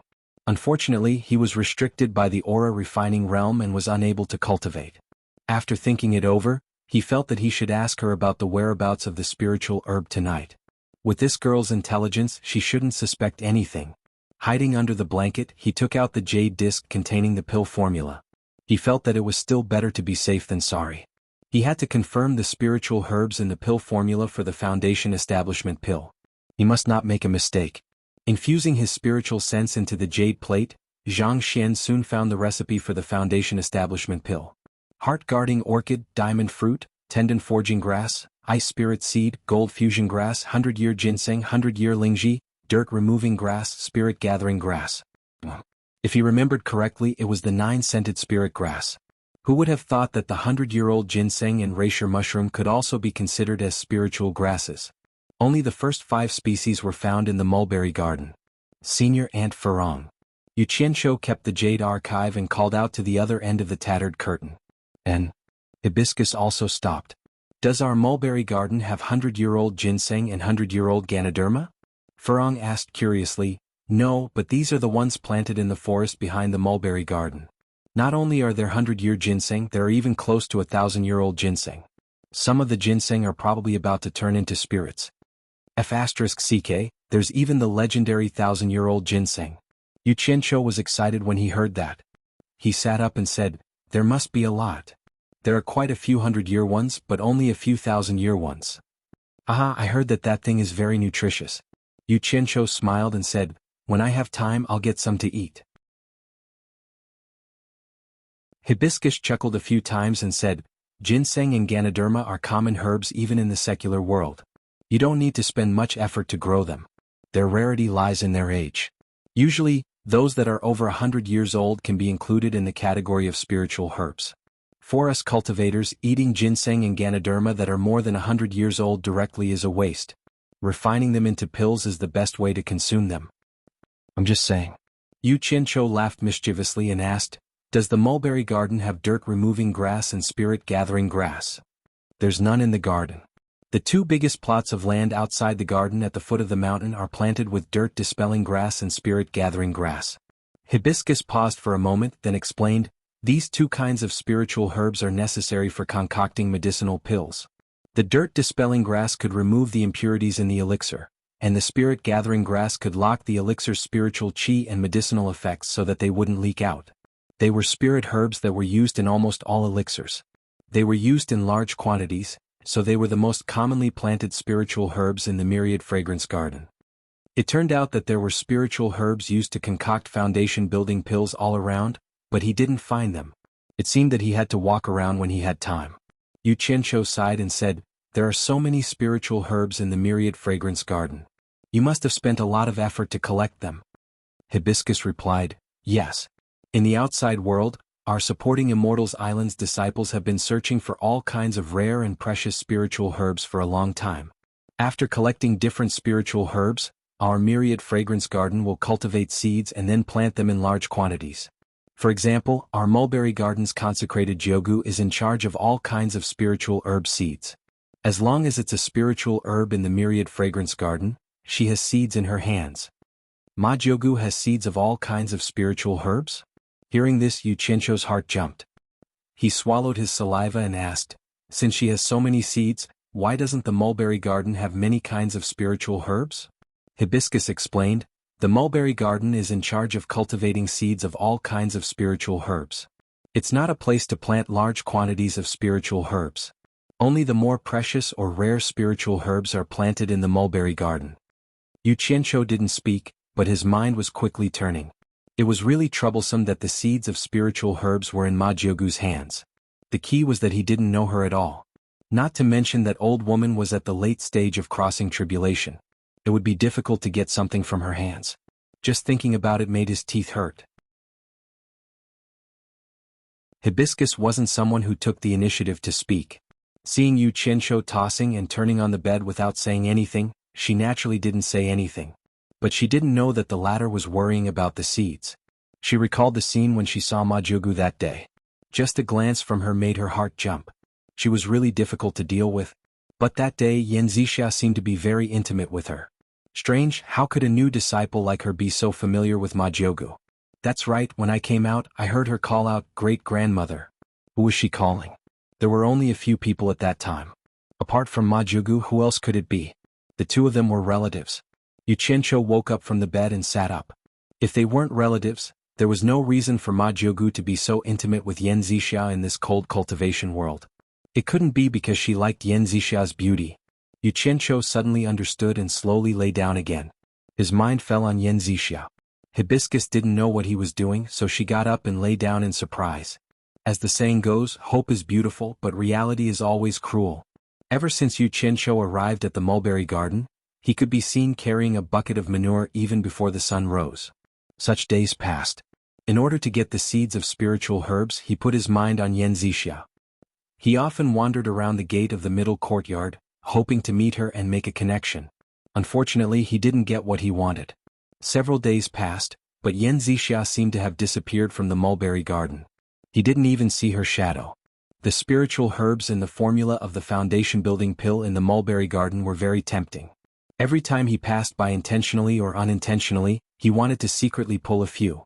However, he found that there were eyes everywhere in the seemingly spacious environment, so he had no chance to do it. Later he put his mind on the spiritual herb field at the foot of the mountain, but he also had no chance to do it. He ran to the woods in the back of the mountain to dig some 100-year-old ginseng and 100-year-old lingji, but before he entered the woods he was driven out and severely warned. After trying a few times he didn't dare to try again. If he tried again he would be suspected, so he could only wait for the opportunity to come. There was a secluded valley in Wanfenyuan, where there was a small river leading to the sea. There was a kind of silver-white fish in the river. After Yu Qianqiu caught and ate it once, he found that the fish tasted exceptionally delicious. Since then he would come here to fish whenever he had time. From then on, the smell of grilled fish often wafted from the corners of the mulberry garden. After Furong ate his unique grilled fish, although she didn't say it, it was obvious that she liked it very much. In the blink of an eye, a year had passed, and there was no sign of him going back to the alchemy pavilion. It was not a good thing to go back. The dead knot between him and Yen Shu hadn't been untied. In this way Yu Qianqiu, who was waiting for an opportunity, lived a very regular life every day. Early in the morning he went to the women's toilet to pick feces. In the morning he fertilized the spiritual herbs, and in passing he tried his luck at the gate of the courtyard. In the afternoon he went fishing and came back to grill fish. Occasionally he would go back to the Golden Pearl and encourage Chen Feng to resume his old business and work hard to improve his talisman-making skills. Guan Yu also often asked him how he was doing in Fuxian Island, but he would never tell him the real situation even if he was beaten to death. After all, picking feces for a year was not a glorious thing. He didn't want anyone in the Golden Pearl to know about it. If it was spread out, it would be too damaging to his Boss Yu's reputation. Day after day, when he was really depressed, he saw that there were many beautiful women in the mulberry garden. He also wanted to tease a younger sister or elder sister to relieve his boredom, but they didn't even have the interest to let him approach them. Late at night, Yu Qianqiu hid under the quilt and cried sadly, "Brother is so lonely."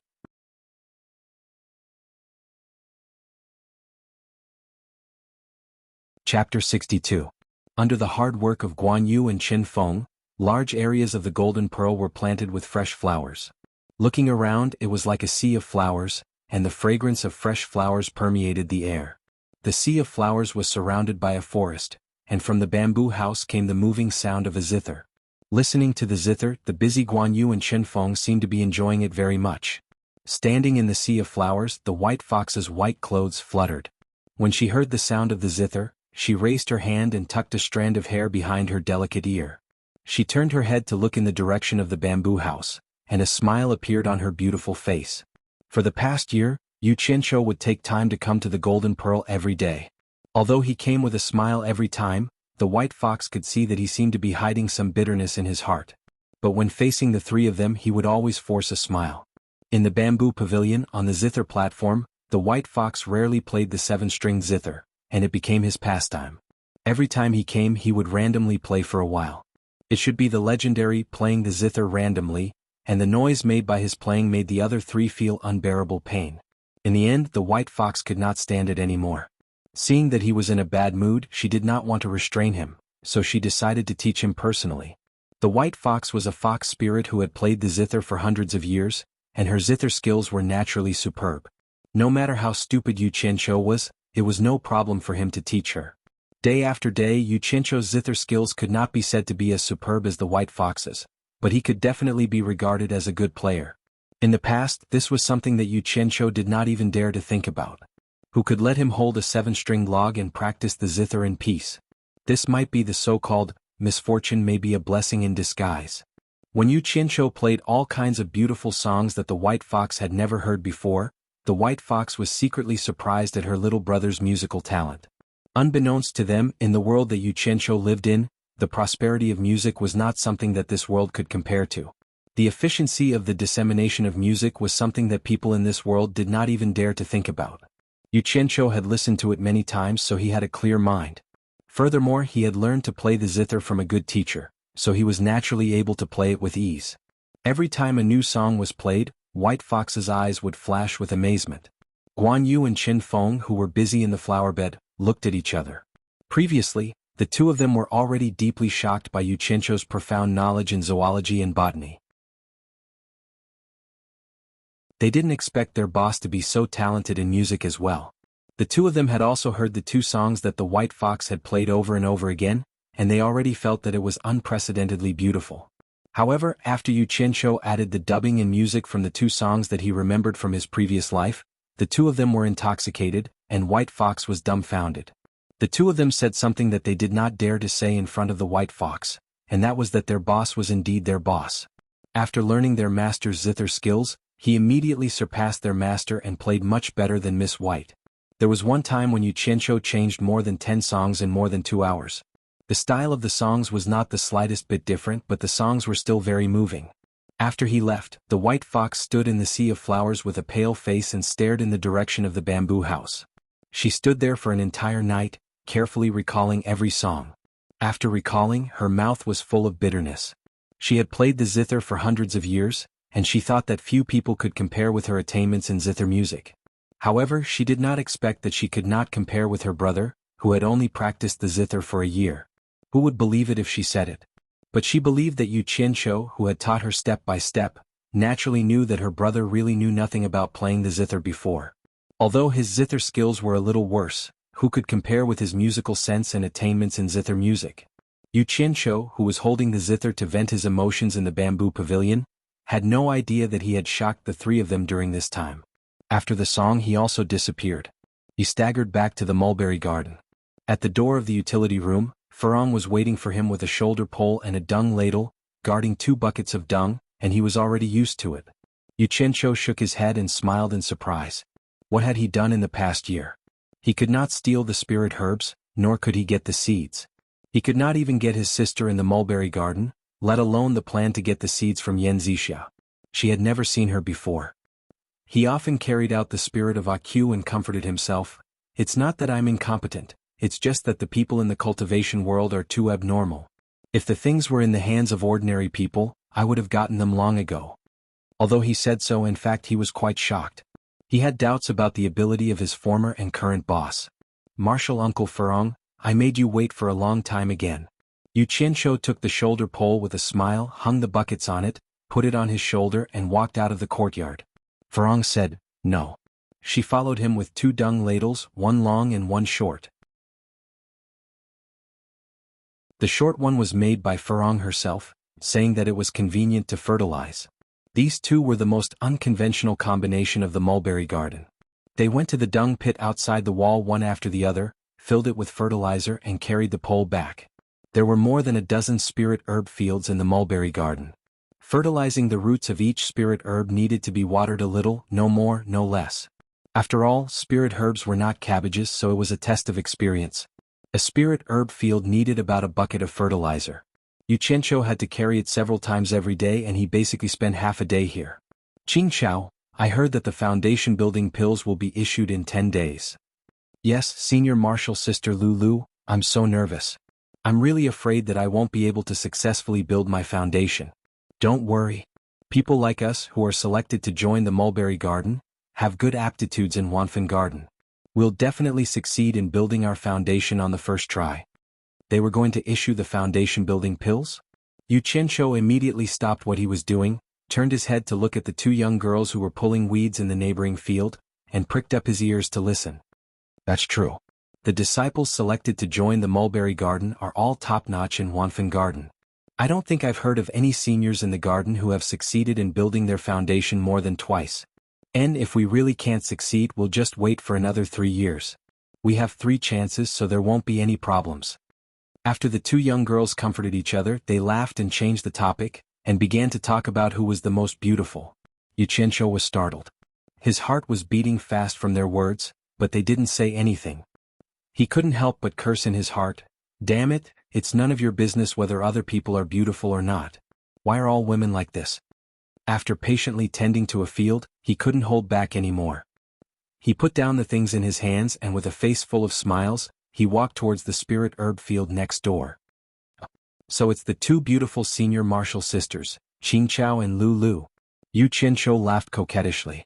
The 2 girls who were squatting and pulling grass heard him and looked over. When they saw Yu Qianqiu walking over, they both stood up. It seemed like they were familiar with him. Yu Qianqiu, don't come any closer. Qing Chao frowned and her tone was very unfriendly. No hurry, hee hee. Yu Qianqiu laughed and said, I just want to ask these two senior martial sisters a few questions. After I'm done, I'll leave immediately.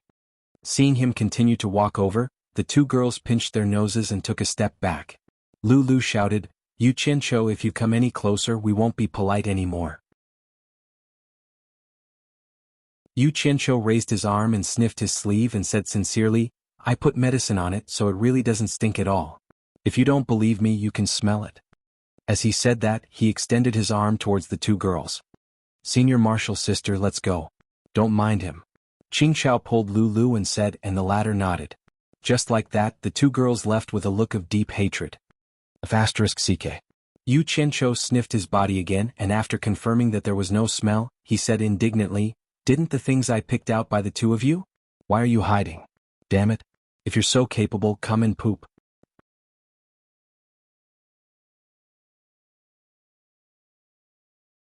Chapter 63. After encountering too many annoying things, scolding would naturally dissipate, and he wouldn't take it to heart. But the foundation building pill was a big deal for him. After staying in the mulberry garden for so long, he actually didn't know that the foundation building pill was going to be distributed. Looking at Farong, who was attentively fertilizing the spiritual herbs, he really couldn't feel happy. Martial Aunt Farong, isn't the foundation building pill distributed once every 3 years? Yu Qianqiu asked expressionlessly. Farong held a short manure ladle, thought for a moment, then nodded and said, This year seems to be the 3rd year. Yu Qianqiu was speechless. Asking her was also a waste of time. Her world seemed to have no other things, it was too pure and simple. But thinking about it, what Qing Chao and Lulu said should be true. Would he have a chance to build his foundation soon? Would he be able to build his foundation successfully? Regardless of whether he could succeed or not, having a chance was better than not having a chance. Unfortunately, there was only one foundation building pill each time. Xiaotian Guanyu Qinfeng, I'm sorry. Don't worry, this boss will definitely do what he promised you. Thinking of this, Yu Qianqiu's depression that had accumulated for more than a year was swept away. He faintly became excited and his work speed was clearly a lot faster. He urgently wanted to find someone to ask when the foundation building pill would be distributed. After finishing his work, he threw the things to Farong to deal with.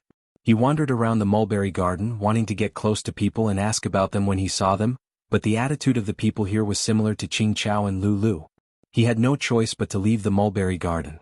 In the end, he, the only man who carried manure in Wanfen Garden, was too famous. No matter who he found, they were afraid of him, and he was almost beaten by beautiful women several times. Yu Qianqiu, don't you know that disciples who haven't reached the foundation building stage are not allowed to wander around the garden? A middle-aged woman at the entrance of Wanfen Garden stopped him. Martial ancestor, I was originally a disciple on loan from the Alchemy Pavilion. I have to go back to the Alchemy Pavilion to do something. It won't be long before I return. Yu Qianqiu saw that he really couldn't ask anything in Wanfen Garden, so he wanted to go back to the Alchemy Pavilion to ask Ling Feng and the others. No, the lady refused without hesitation. Grandmaster, then do you know when the foundation building dawn for us Qi condensation disciples will be distributed? I don't know. Yu Qianqiu, don't come any closer. Go back, or else don't blame me for being rude. The middle-aged woman pulled out the sword in her hand and shouted at Yu Qianqiu with a disgusted expression. His face twitched and he showed signs of anger, but when he saw the shining long sword in front of him, he knew that a wise man knew better than to fight when the odds were against him. He could only grit his teeth and retreat. Unable to ask about the foundation building pill, he ran into a wall everywhere and suffered a bellyful of anger. Yu Qianqiu went to the riverside alone and decided to fish to relieve his boredom. He took out the fishing gear he made from under a rock. But strangely, it seemed that his bad mood also affected the mood of the fish in the river. Not a single fish took the bait. As a result, the more he fished, the angrier he became. He retracted the fishing rod and threw it back. Hibiscus said that this river leads to the sea. Since there are people guarding Wanfen Garden, there shouldn't be anyone stopping me from going to the seaside, right? Yu Qianqiu muttered as he looked at the river that stretched between the mountains. Unknowingly, he followed the direction of the river. After walking along the weeds by the river for more than 2 hours, the river in front of him passed through 2 dark, barren mountains. He could already smell the salty smell in the air. Yu Qianqiu thought to himself, I'm afraid I'm already at the mouth of the sea. Sure enough, when he reached the mountains, He could already hear the sound of waves beating against the shore, mixed with the cries of seabirds. He quickened his pace and passed through the mountains. His eyes suddenly opened up. The river rushed to its end, the sea. The blue sea was surging, and the white sandy beach was smooth and clean as the waves rose and fell. A flock of seagulls flew between the sea and the sky, and the two barren mountains behind him seemed to be where they built their nests. He hadn't seen the sea for a long time. The endless sea was so wide. The scenery in front of him made Yu Qianqiu feel refreshed, and all his troubles were forgotten. Ayo? Ayo? Yu Qianqiu took off his shoes and socks and rushed forward barefooted, leaving a row of footprints on the flat beach. His cries immediately startled a flock of seagulls on the rocks behind him, and they also echoed his cries. Yu Qianqiu waved his fists at them flying in the air and laughed loudly. However, he didn't notice that a person walked out of a cliff cave behind him and was staring at him. It was none other than Wuxia, whom he hadn't seen for more than a year. Like a child, Yu Qianqiu, who was happily playing at the seaside, only stopped after a long time. He stared at the vast sea and opened his arms as if he wanted to embrace the entire sea. Suddenly he shouted, this scene should be sung to express our will."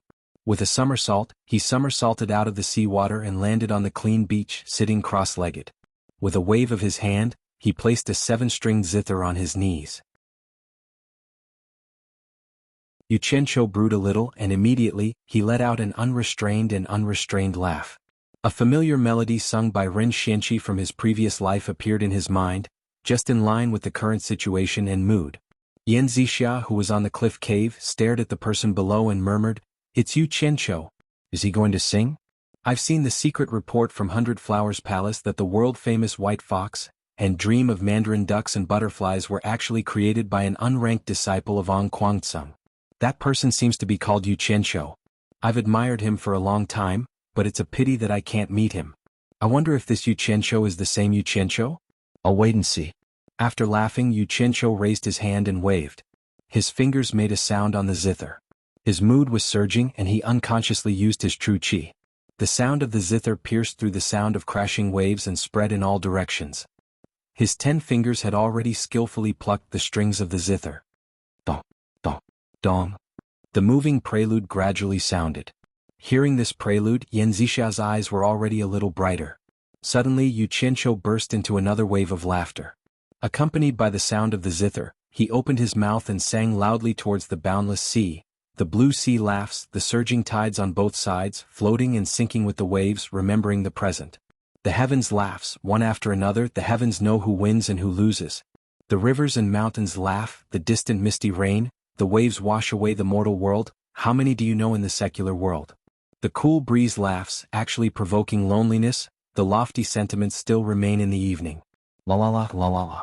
The wild voice in the hoarse voice, the wild singing, the lofty sentiments in the song, and the laughter of the common people.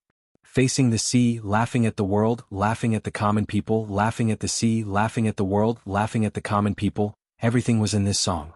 This kind of lofty and unrestrained song was completely different from White Fox and Dream of Mandarin Ducks and Butterflies. When Wuxia heard it, even as a woman, her whole body trembled. Was the person in front of her that ordinary-looking little disciple of the alchemy pavilion that she had seen before? The scene of seeing Yu Qianqiu for the first time emerged in her mind. A trace of a smile appeared at the corner of Wuxia's mouth. 100 Flowers Palace's secret report said that Yu Qianqiu doesn't care about fame and fortune, and is willing to hide with the reputation of being a waste. The example in the report is very similar to this Yu Qianqiu in front of me. With such talent, he is actually willing to carry manure and fertilize the mulberry garden day after day. He really is a person with shocking talent who has seen through the affairs of the world. If this Yu Qianqiu isn't the Yu Qianqiu, who else can it be? Is there a second Yu Qianqiu with such talent in the world? I don't believe it. If Yu Qianqiu heard her words, he would definitely hug her thigh and cry bitterly. He would definitely tell her, "I really don't want to carry manure in the mulberry garden. I really don't have a choice. Big sister, please save me."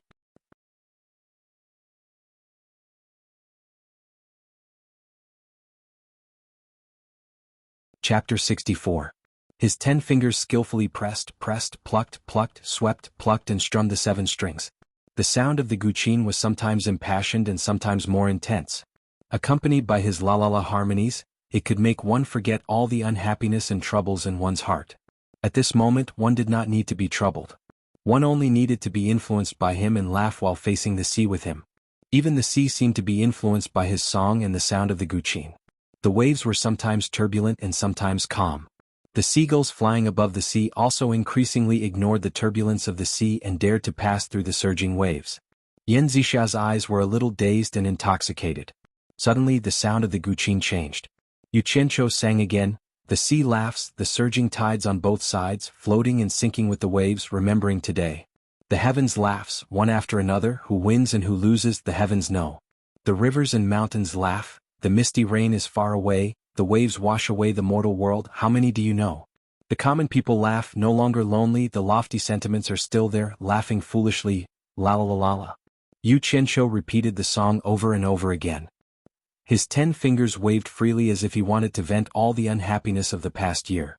Fortunately the white fox was not here. If she knew that she had missed out on such a good song by her brother, she would definitely regret it. The eyes on the cliff stared at the back of the free and unrestrained lofty sentiments, becoming more and more blurred. A strand of longing in her heart, which had been sealed for many years, finally saw the light of day today. It was hooked by the song and wrapped around the back of the figure. It was tightly tied and could not be untied. Many years later this back was something she could not forget. Yu Qianqiu's unintentional action was really fate. I wonder what the name of this song is? Yan Zixia savored the meaning of the lyrics and murmured, the ocean laughs, the heavens laughs, the rivers and mountains laugh, the breeze laughs and the common people laugh.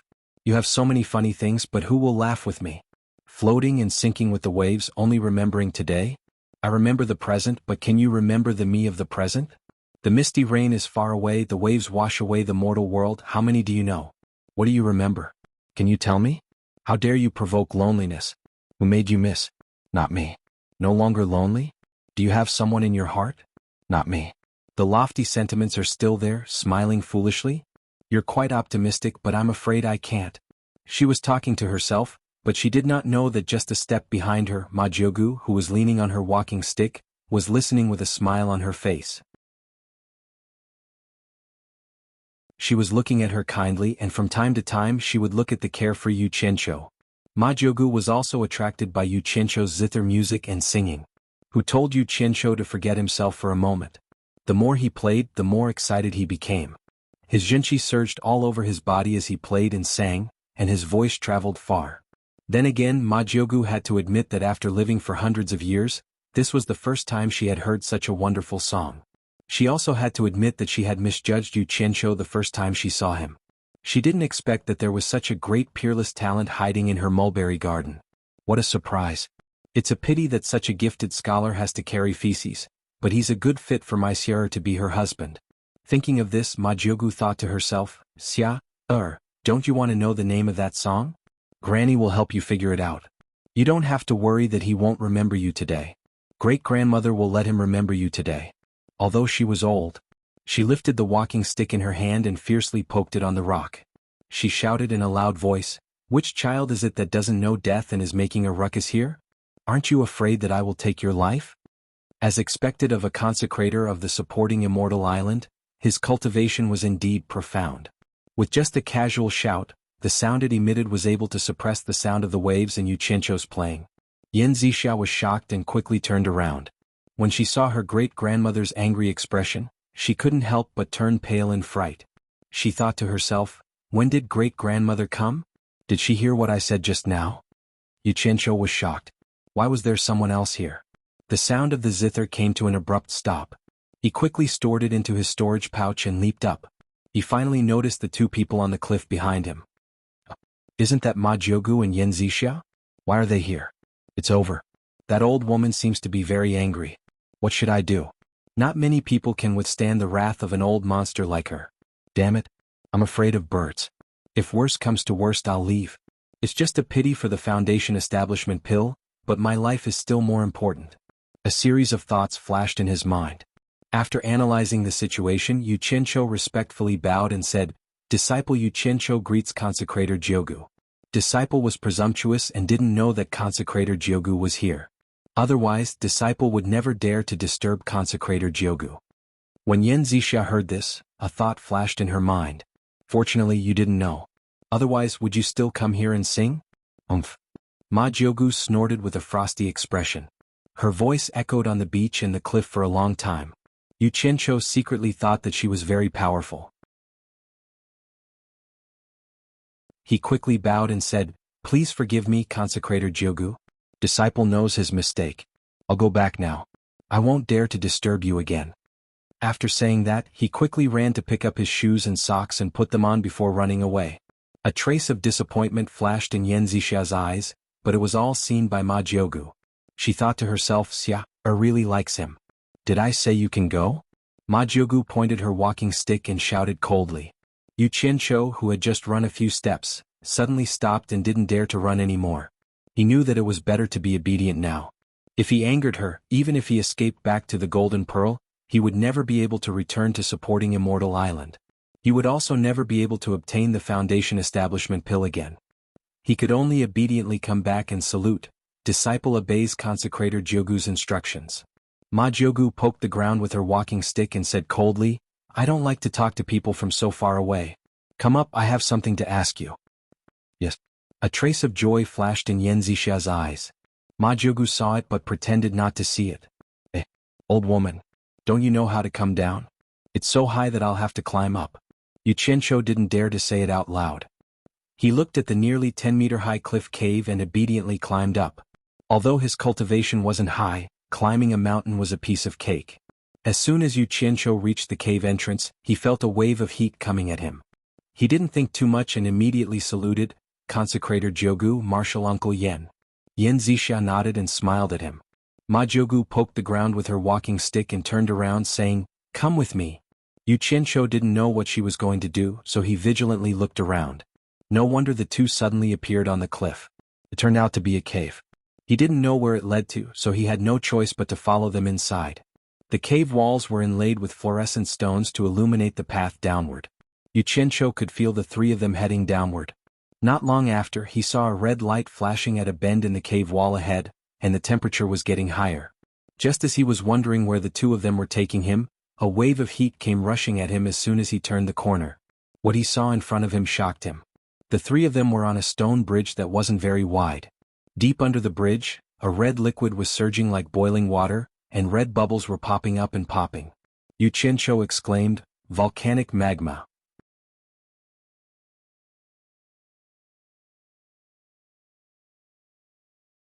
Chapter 65. Ma Jiugu, who was walking in front, stopped and turned around. Most people call it fire dragon, but very few people know that it's called volcano lava. It seems that you're quite knowledgeable. You actually know what it is? Yan Zixia gave him a meaningful look. Yu Qianqiu shook his head and smiled bitterly. "It's nothing. I've only heard about it before." Ma Jiugu grunted and continued walking forward. This was his first time walking on a volcano's lava. He felt like he had seen it in a movie. Suddenly, he recalled that the color of the rocks on the peak of Alchemy Pavilion was the same as the rocks outside. Moreover, the temperature on the mountain was very high. Needless to say, Alchemy Pavilion was definitely built on top of a volcano. If his guess was correct, this so-called supporting Immortal Island was probably just a volcanic island.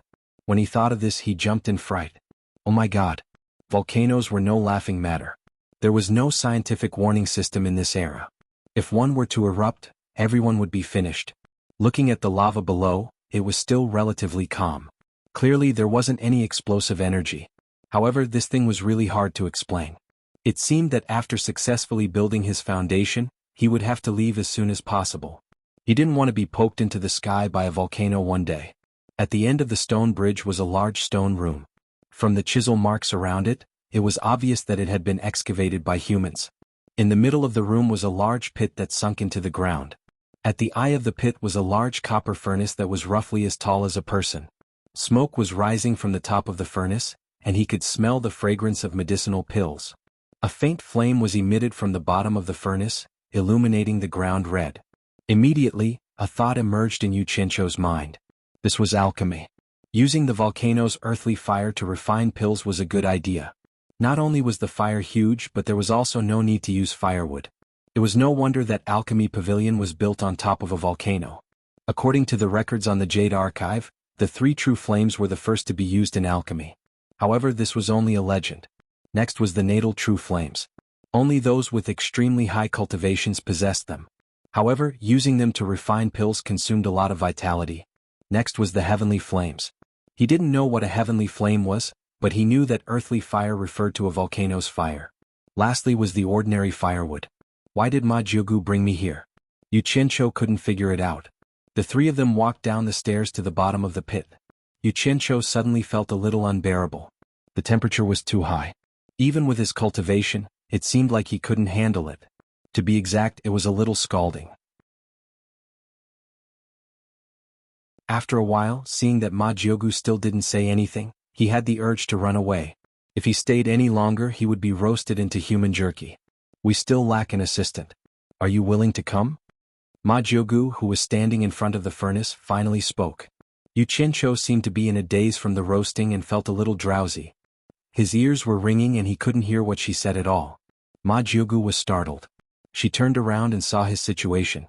She immediately shouted, "Why aren't you circulating your cultivation to resist? Do you want to die with your cultivation?" Yan Zixia was thinking about the meaning of her great-grandmother's words.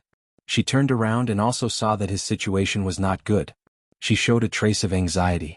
Shocked by Ma Jiugu's shout, Yu Qianqiu woke up. He circulated his jinqi and did his best to disperse the heat in his body. His somewhat sluggish and red eyes became lively again, but he still felt hot. He thought to himself, "This is more enjoyable than a sauna." Seeing that he was awake, Ma Jiugu repeated her words. "We still lack an assistant. Are you willing to come?" "I'm willing. Of course I'm willing." This was his dream. How could he not be willing? At least it was better than carrying dung all day long. After a moment of joy, he frowned and said, "I'm afraid that Elder Fei won't agree." "You don't have to worry about Ferdinand." Ma Jiugu looked at the furnace that was getting more and more fragrant and said, "This furnace is done." She tapped the top of the furnace with her walking stick, and the lid popped open. A rich fragrance spread in all directions. Dozens of black shadows came out of the furnace. Ma Jiugu gently waved her sleeve and absorbed the black shadows. She then put them into the storage pouch on her waist. His crutch tapped the ground again, producing a metallic sound. The bottom of the pill furnace darkened, and in an instant, there was no more flame. Yu Qianqiu could feel the temperature slowly dropping. He couldn't help but feel surprised. There must be some kind of mechanism installed below. It was really a good place for alchemy. Ma Jiugu turned around and said to Yan Zixia, "He will be your assistant in the future." Then she staggered up the stairs. Yan Zixia was stunned and blushed. She understood that her great-grandmother might have heard her words and wanted to help her. She stole a glance at Yu Qianqiu. The latter looked at Ma Jiugu and sighed inwardly. If he didn't know better, he wouldn't know that this person who couldn't even walk steadily was actually a late-stage tribulation-passing cultivator. Suddenly Ma Jiugu turned around and asked, "Boy, I want to ask you something. What's the name of the song you were shouting outside?" Yu Qianqiu scratched his head in embarrassment and said, "I just sang it casually. Let's call it Ocean's Laugh." Ma Jiugu turned around and shook her head. "Laugh, laugh. I'm old and can't laugh anymore. I'll leave it to you young people. Alas, it's good to be young." After watching the old woman leave, Yu Qianqiu nodded and bowed to Yan Zixia. "Martial Ant Yan." Yan Zixia chuckled at his flattering appearance and thought that this person's acting was quite good. He was already exposed, so why was he still pretending? She rolled her eyes and asked, "Yu Qianqiu, I have a question for you. Do you know him?" Yu Qianqiu was puzzled, but he still replied respectfully, "Martial Ant, please ask. Yu Qianqiu will tell you everything he knows." "That's good." Yan Zixia walked gracefully and said slowly, "In recent years 2 songs have been sung in the cultivation world. One is called White Fox, and the other is called Mandarin Duck and Butterfly Dream. I heard that they were composed by a disciple of Ong Guangtsung. That person's name seems to be Yu Qianqiu. Do you know him?"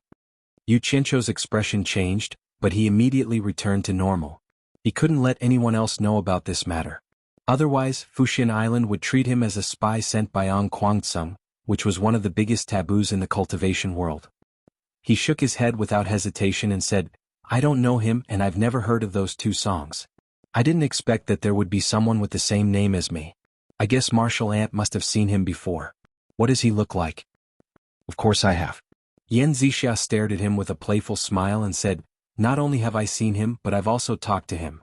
I've also heard him play the guqin and sing at the seaside. The strangest thing is that he looks exactly like you." Yu Qianqiu's heart was beating wildly. Her words were too obvious. She was obviously talking about him, but he had never seen her when he was in Kwangtsung. It was very likely that she was lying to him. He said in surprise, "Ah, there is actually someone in this world who looks so much like me. Not only do we have the same name but we also look exactly the same. Martial Aunt, if there is a chance, you must take me to see him. He may be my relative." Yan Zixia was stunned. She almost said that he was Kwangtsung's Yu Qianqiu. She didn't expect that she had made it so obvious, but he still pretended that he didn't know. He was really thick-skinned. After thinking for a while, she understood. His disciple was not expelled from the sect, and he secretly joined another sect. Anyone would treat him as a spy. This was a taboo in the cultivation world. He would lose his life. She asked too rashly. Yan Zixia didn't say anything more. She said, "If you don't know him then forget it. Let's go back to the mulberry garden."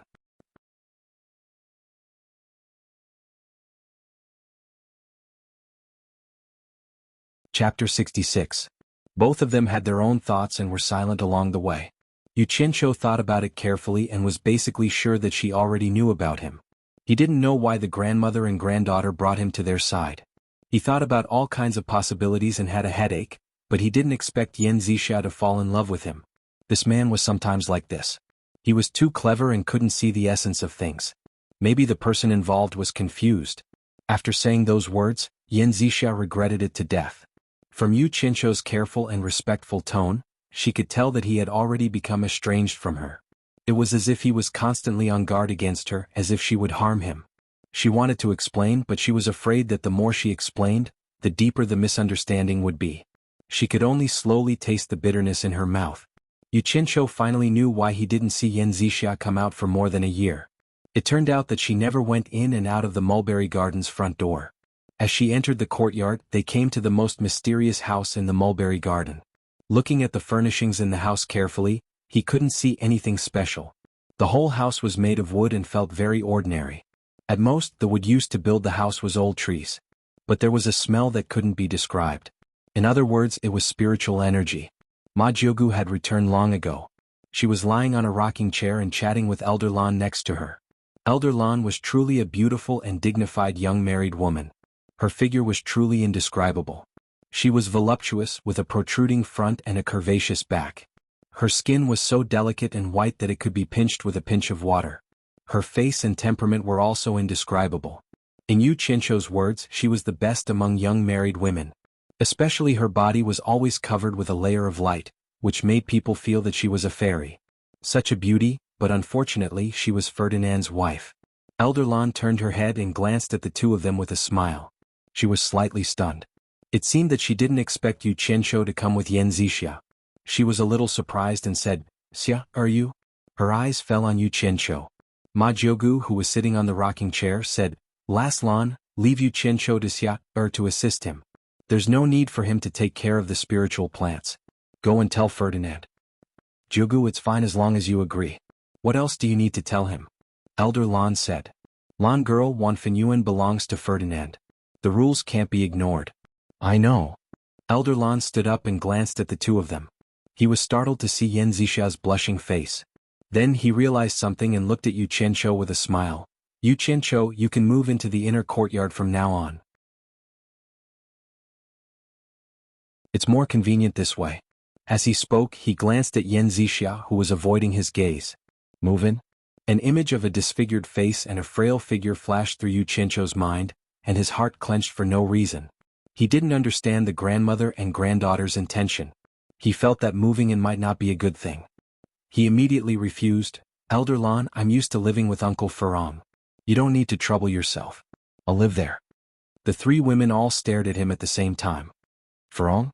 Elder Lan's face sank. She said coldly, "What? You don't listen to me because of that ugly monster?" A wave of cold air that was visible to the naked eye assaulted Yu Qianqiu, forcing him to take a step back. He immediately felt a bone-chilling cold all over his body, causing him to shiver. "Lan girl." "Aunt Lan." Yan Zixia stood in front of Elder Lan. She couldn't help but shiver when she touched the white cold air. She said after the cold air went back, "Aunt Lan, forget it. Don't force him. It's the same whether he lives outside or inside." Elder Lan coldly snorted and turned her body to the side. She gave face to the grandmother and granddaughter. Seeing the awkward situation, Zixia said to Yu Qianqiu, "You go back first. I'll find you if there's anything." Yu Qianqiu nodded and bowed to the three. When he walked past the well at the entrance of the courtyard, he couldn't help but shiver. He found that the cold air from the well was similar to elder lands.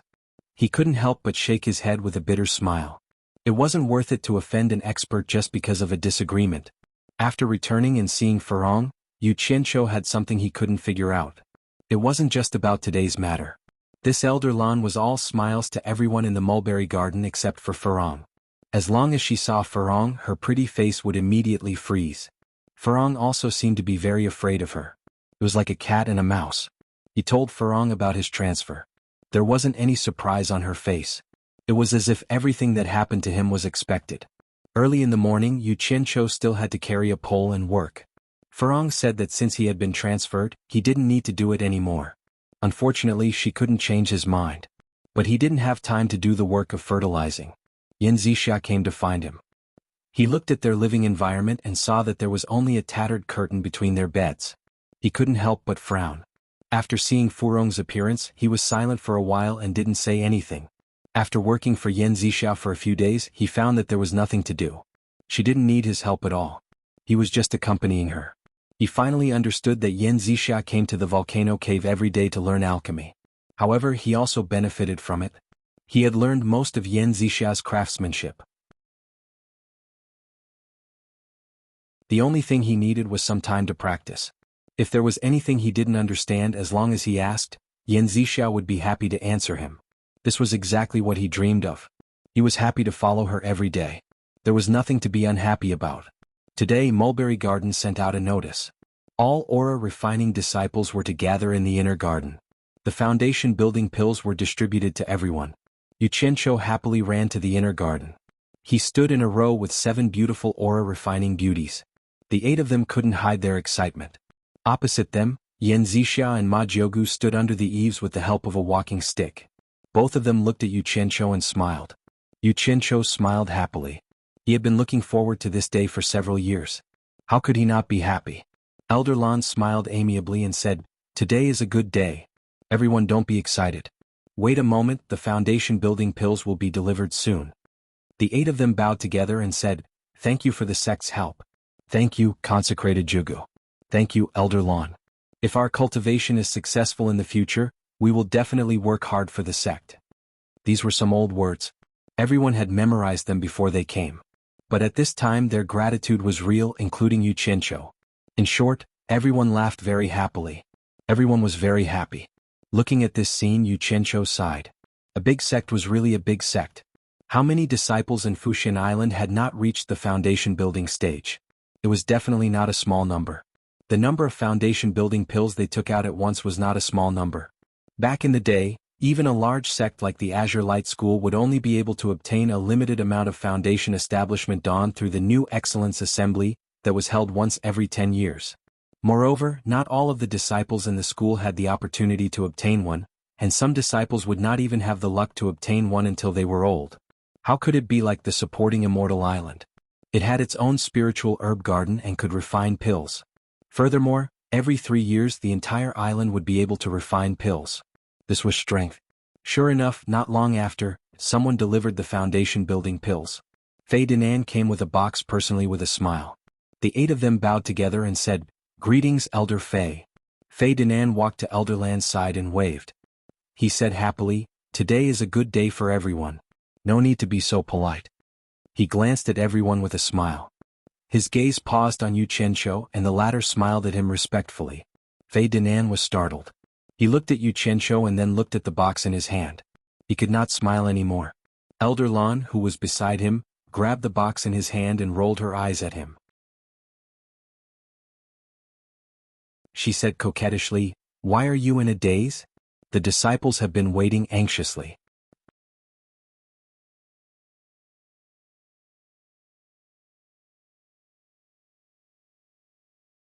Chapter 67.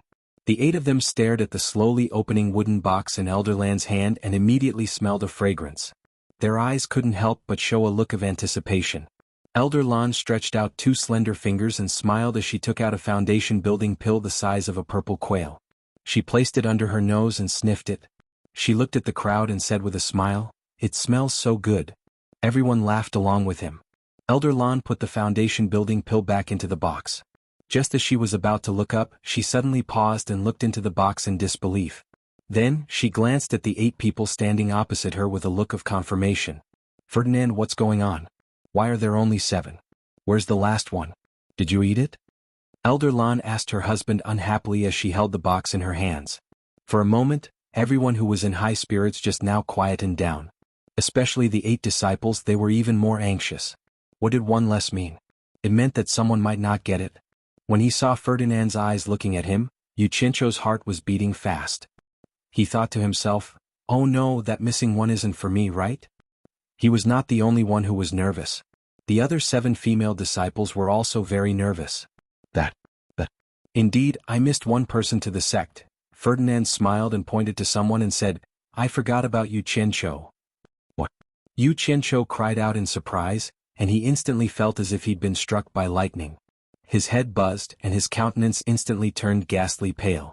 He shook his head with great effort to stabilize himself. Elder Lan's face immediately turned cold. She said in a cold tone, "Ferdinand, what do you mean? You got the person from the elixir refining pavilion. What? You threw him to the mulberry garden and left him alone? Could it be that you looked down on our mulberry garden so much?" The other 7 female disciples heaved a sigh of relief and looked at Yu Qianzhou with pity in their eyes. "Lan girl, don't be anxious. Let Ferdinand explain clearly what's going on." Yan Zixia walked over while supporting Ma Jiugu.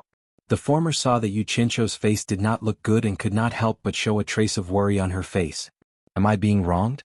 He had personally delivered the medicine, which meant that he looked down on the mulberry garden.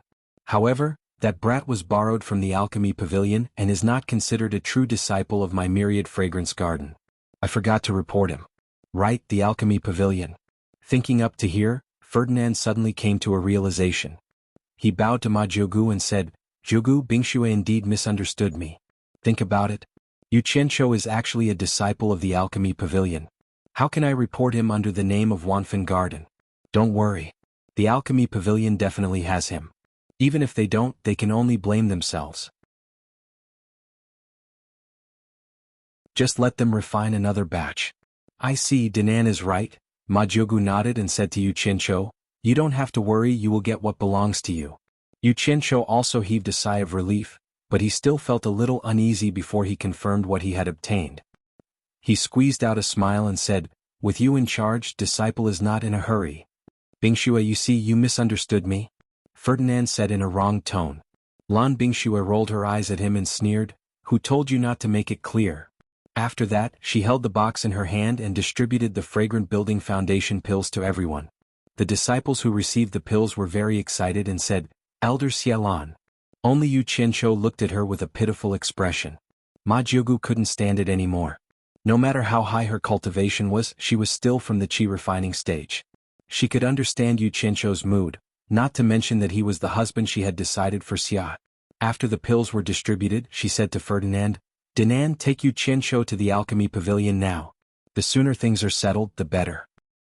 "Yes," Ferdinand responded and said to Yu Qianzhou with a smile, "Let's go find your master to settle the account." He grabbed him and flew away.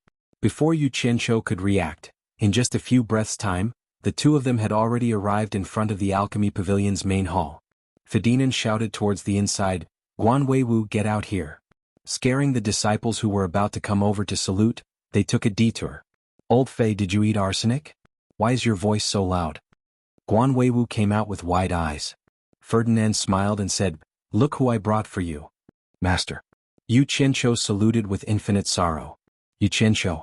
Guan Weiwu was a little surprised and looked at Ferdinand.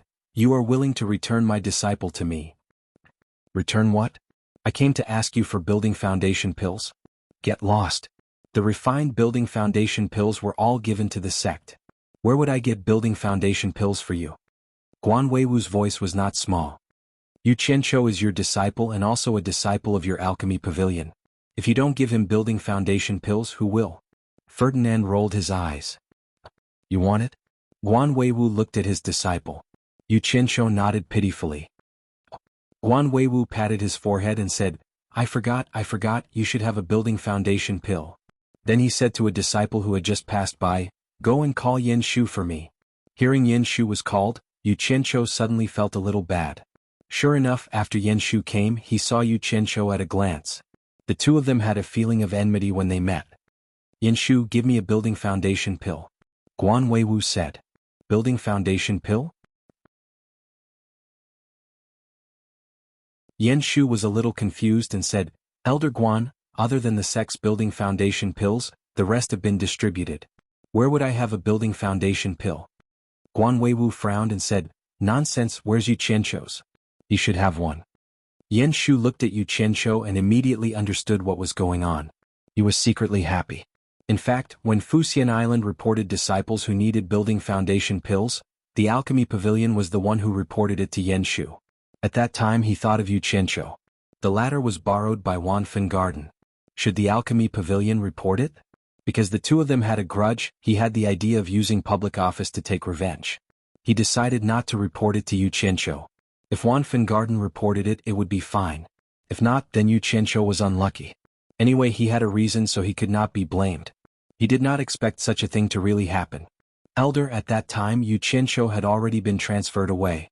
It should have been reported by the place where he was, so we did not report it here. Naturally, there was no building foundation pill for him. Now, how could this disciple take out the building foundation pill? Yin Shu said helplessly. Yu Qianqiu was a little dizzy. Both sides had actually forgotten about him. He was afraid that Yin Shu had done it deliberately. Ferdinand glanced at Yin Shu coldly and snorted, "Nonsense. My own disciple still needs others to report it. If I say it to others, they will think that I am Yu Qianqiu's master." Guan Weiwu scratched his messy hair. In his opinion, both sides were reasonable. In fact, it was a misunderstanding. He could not help but say, "What should I do? I can't do anything about it." Ferdinand sneered. "Hee, you can't do anything about it. You can talk to Jiugu yourself. Yu Qianqiu was personally ordered by Jiugu to bring him to you. I can't stand it when she gets angry. Don't blame me for dragging you down with me." "Ah, it's Jiugu." Guan Weiwu's face twitched. Obviously he was very afraid of Ma Jiugu. So, he said to Ferdinand in a negotiating tone, "Why don't you take some spirit grass from the 10,000 fragrance garden to refine the building foundation pill, and I will refine it again?" "Fart, the 10,000 fragrance garden only has a few spirit grass to refine the building foundation pill. Especially the main ingredients, they are very difficult to grow. Do you think the spirit grass is like chives?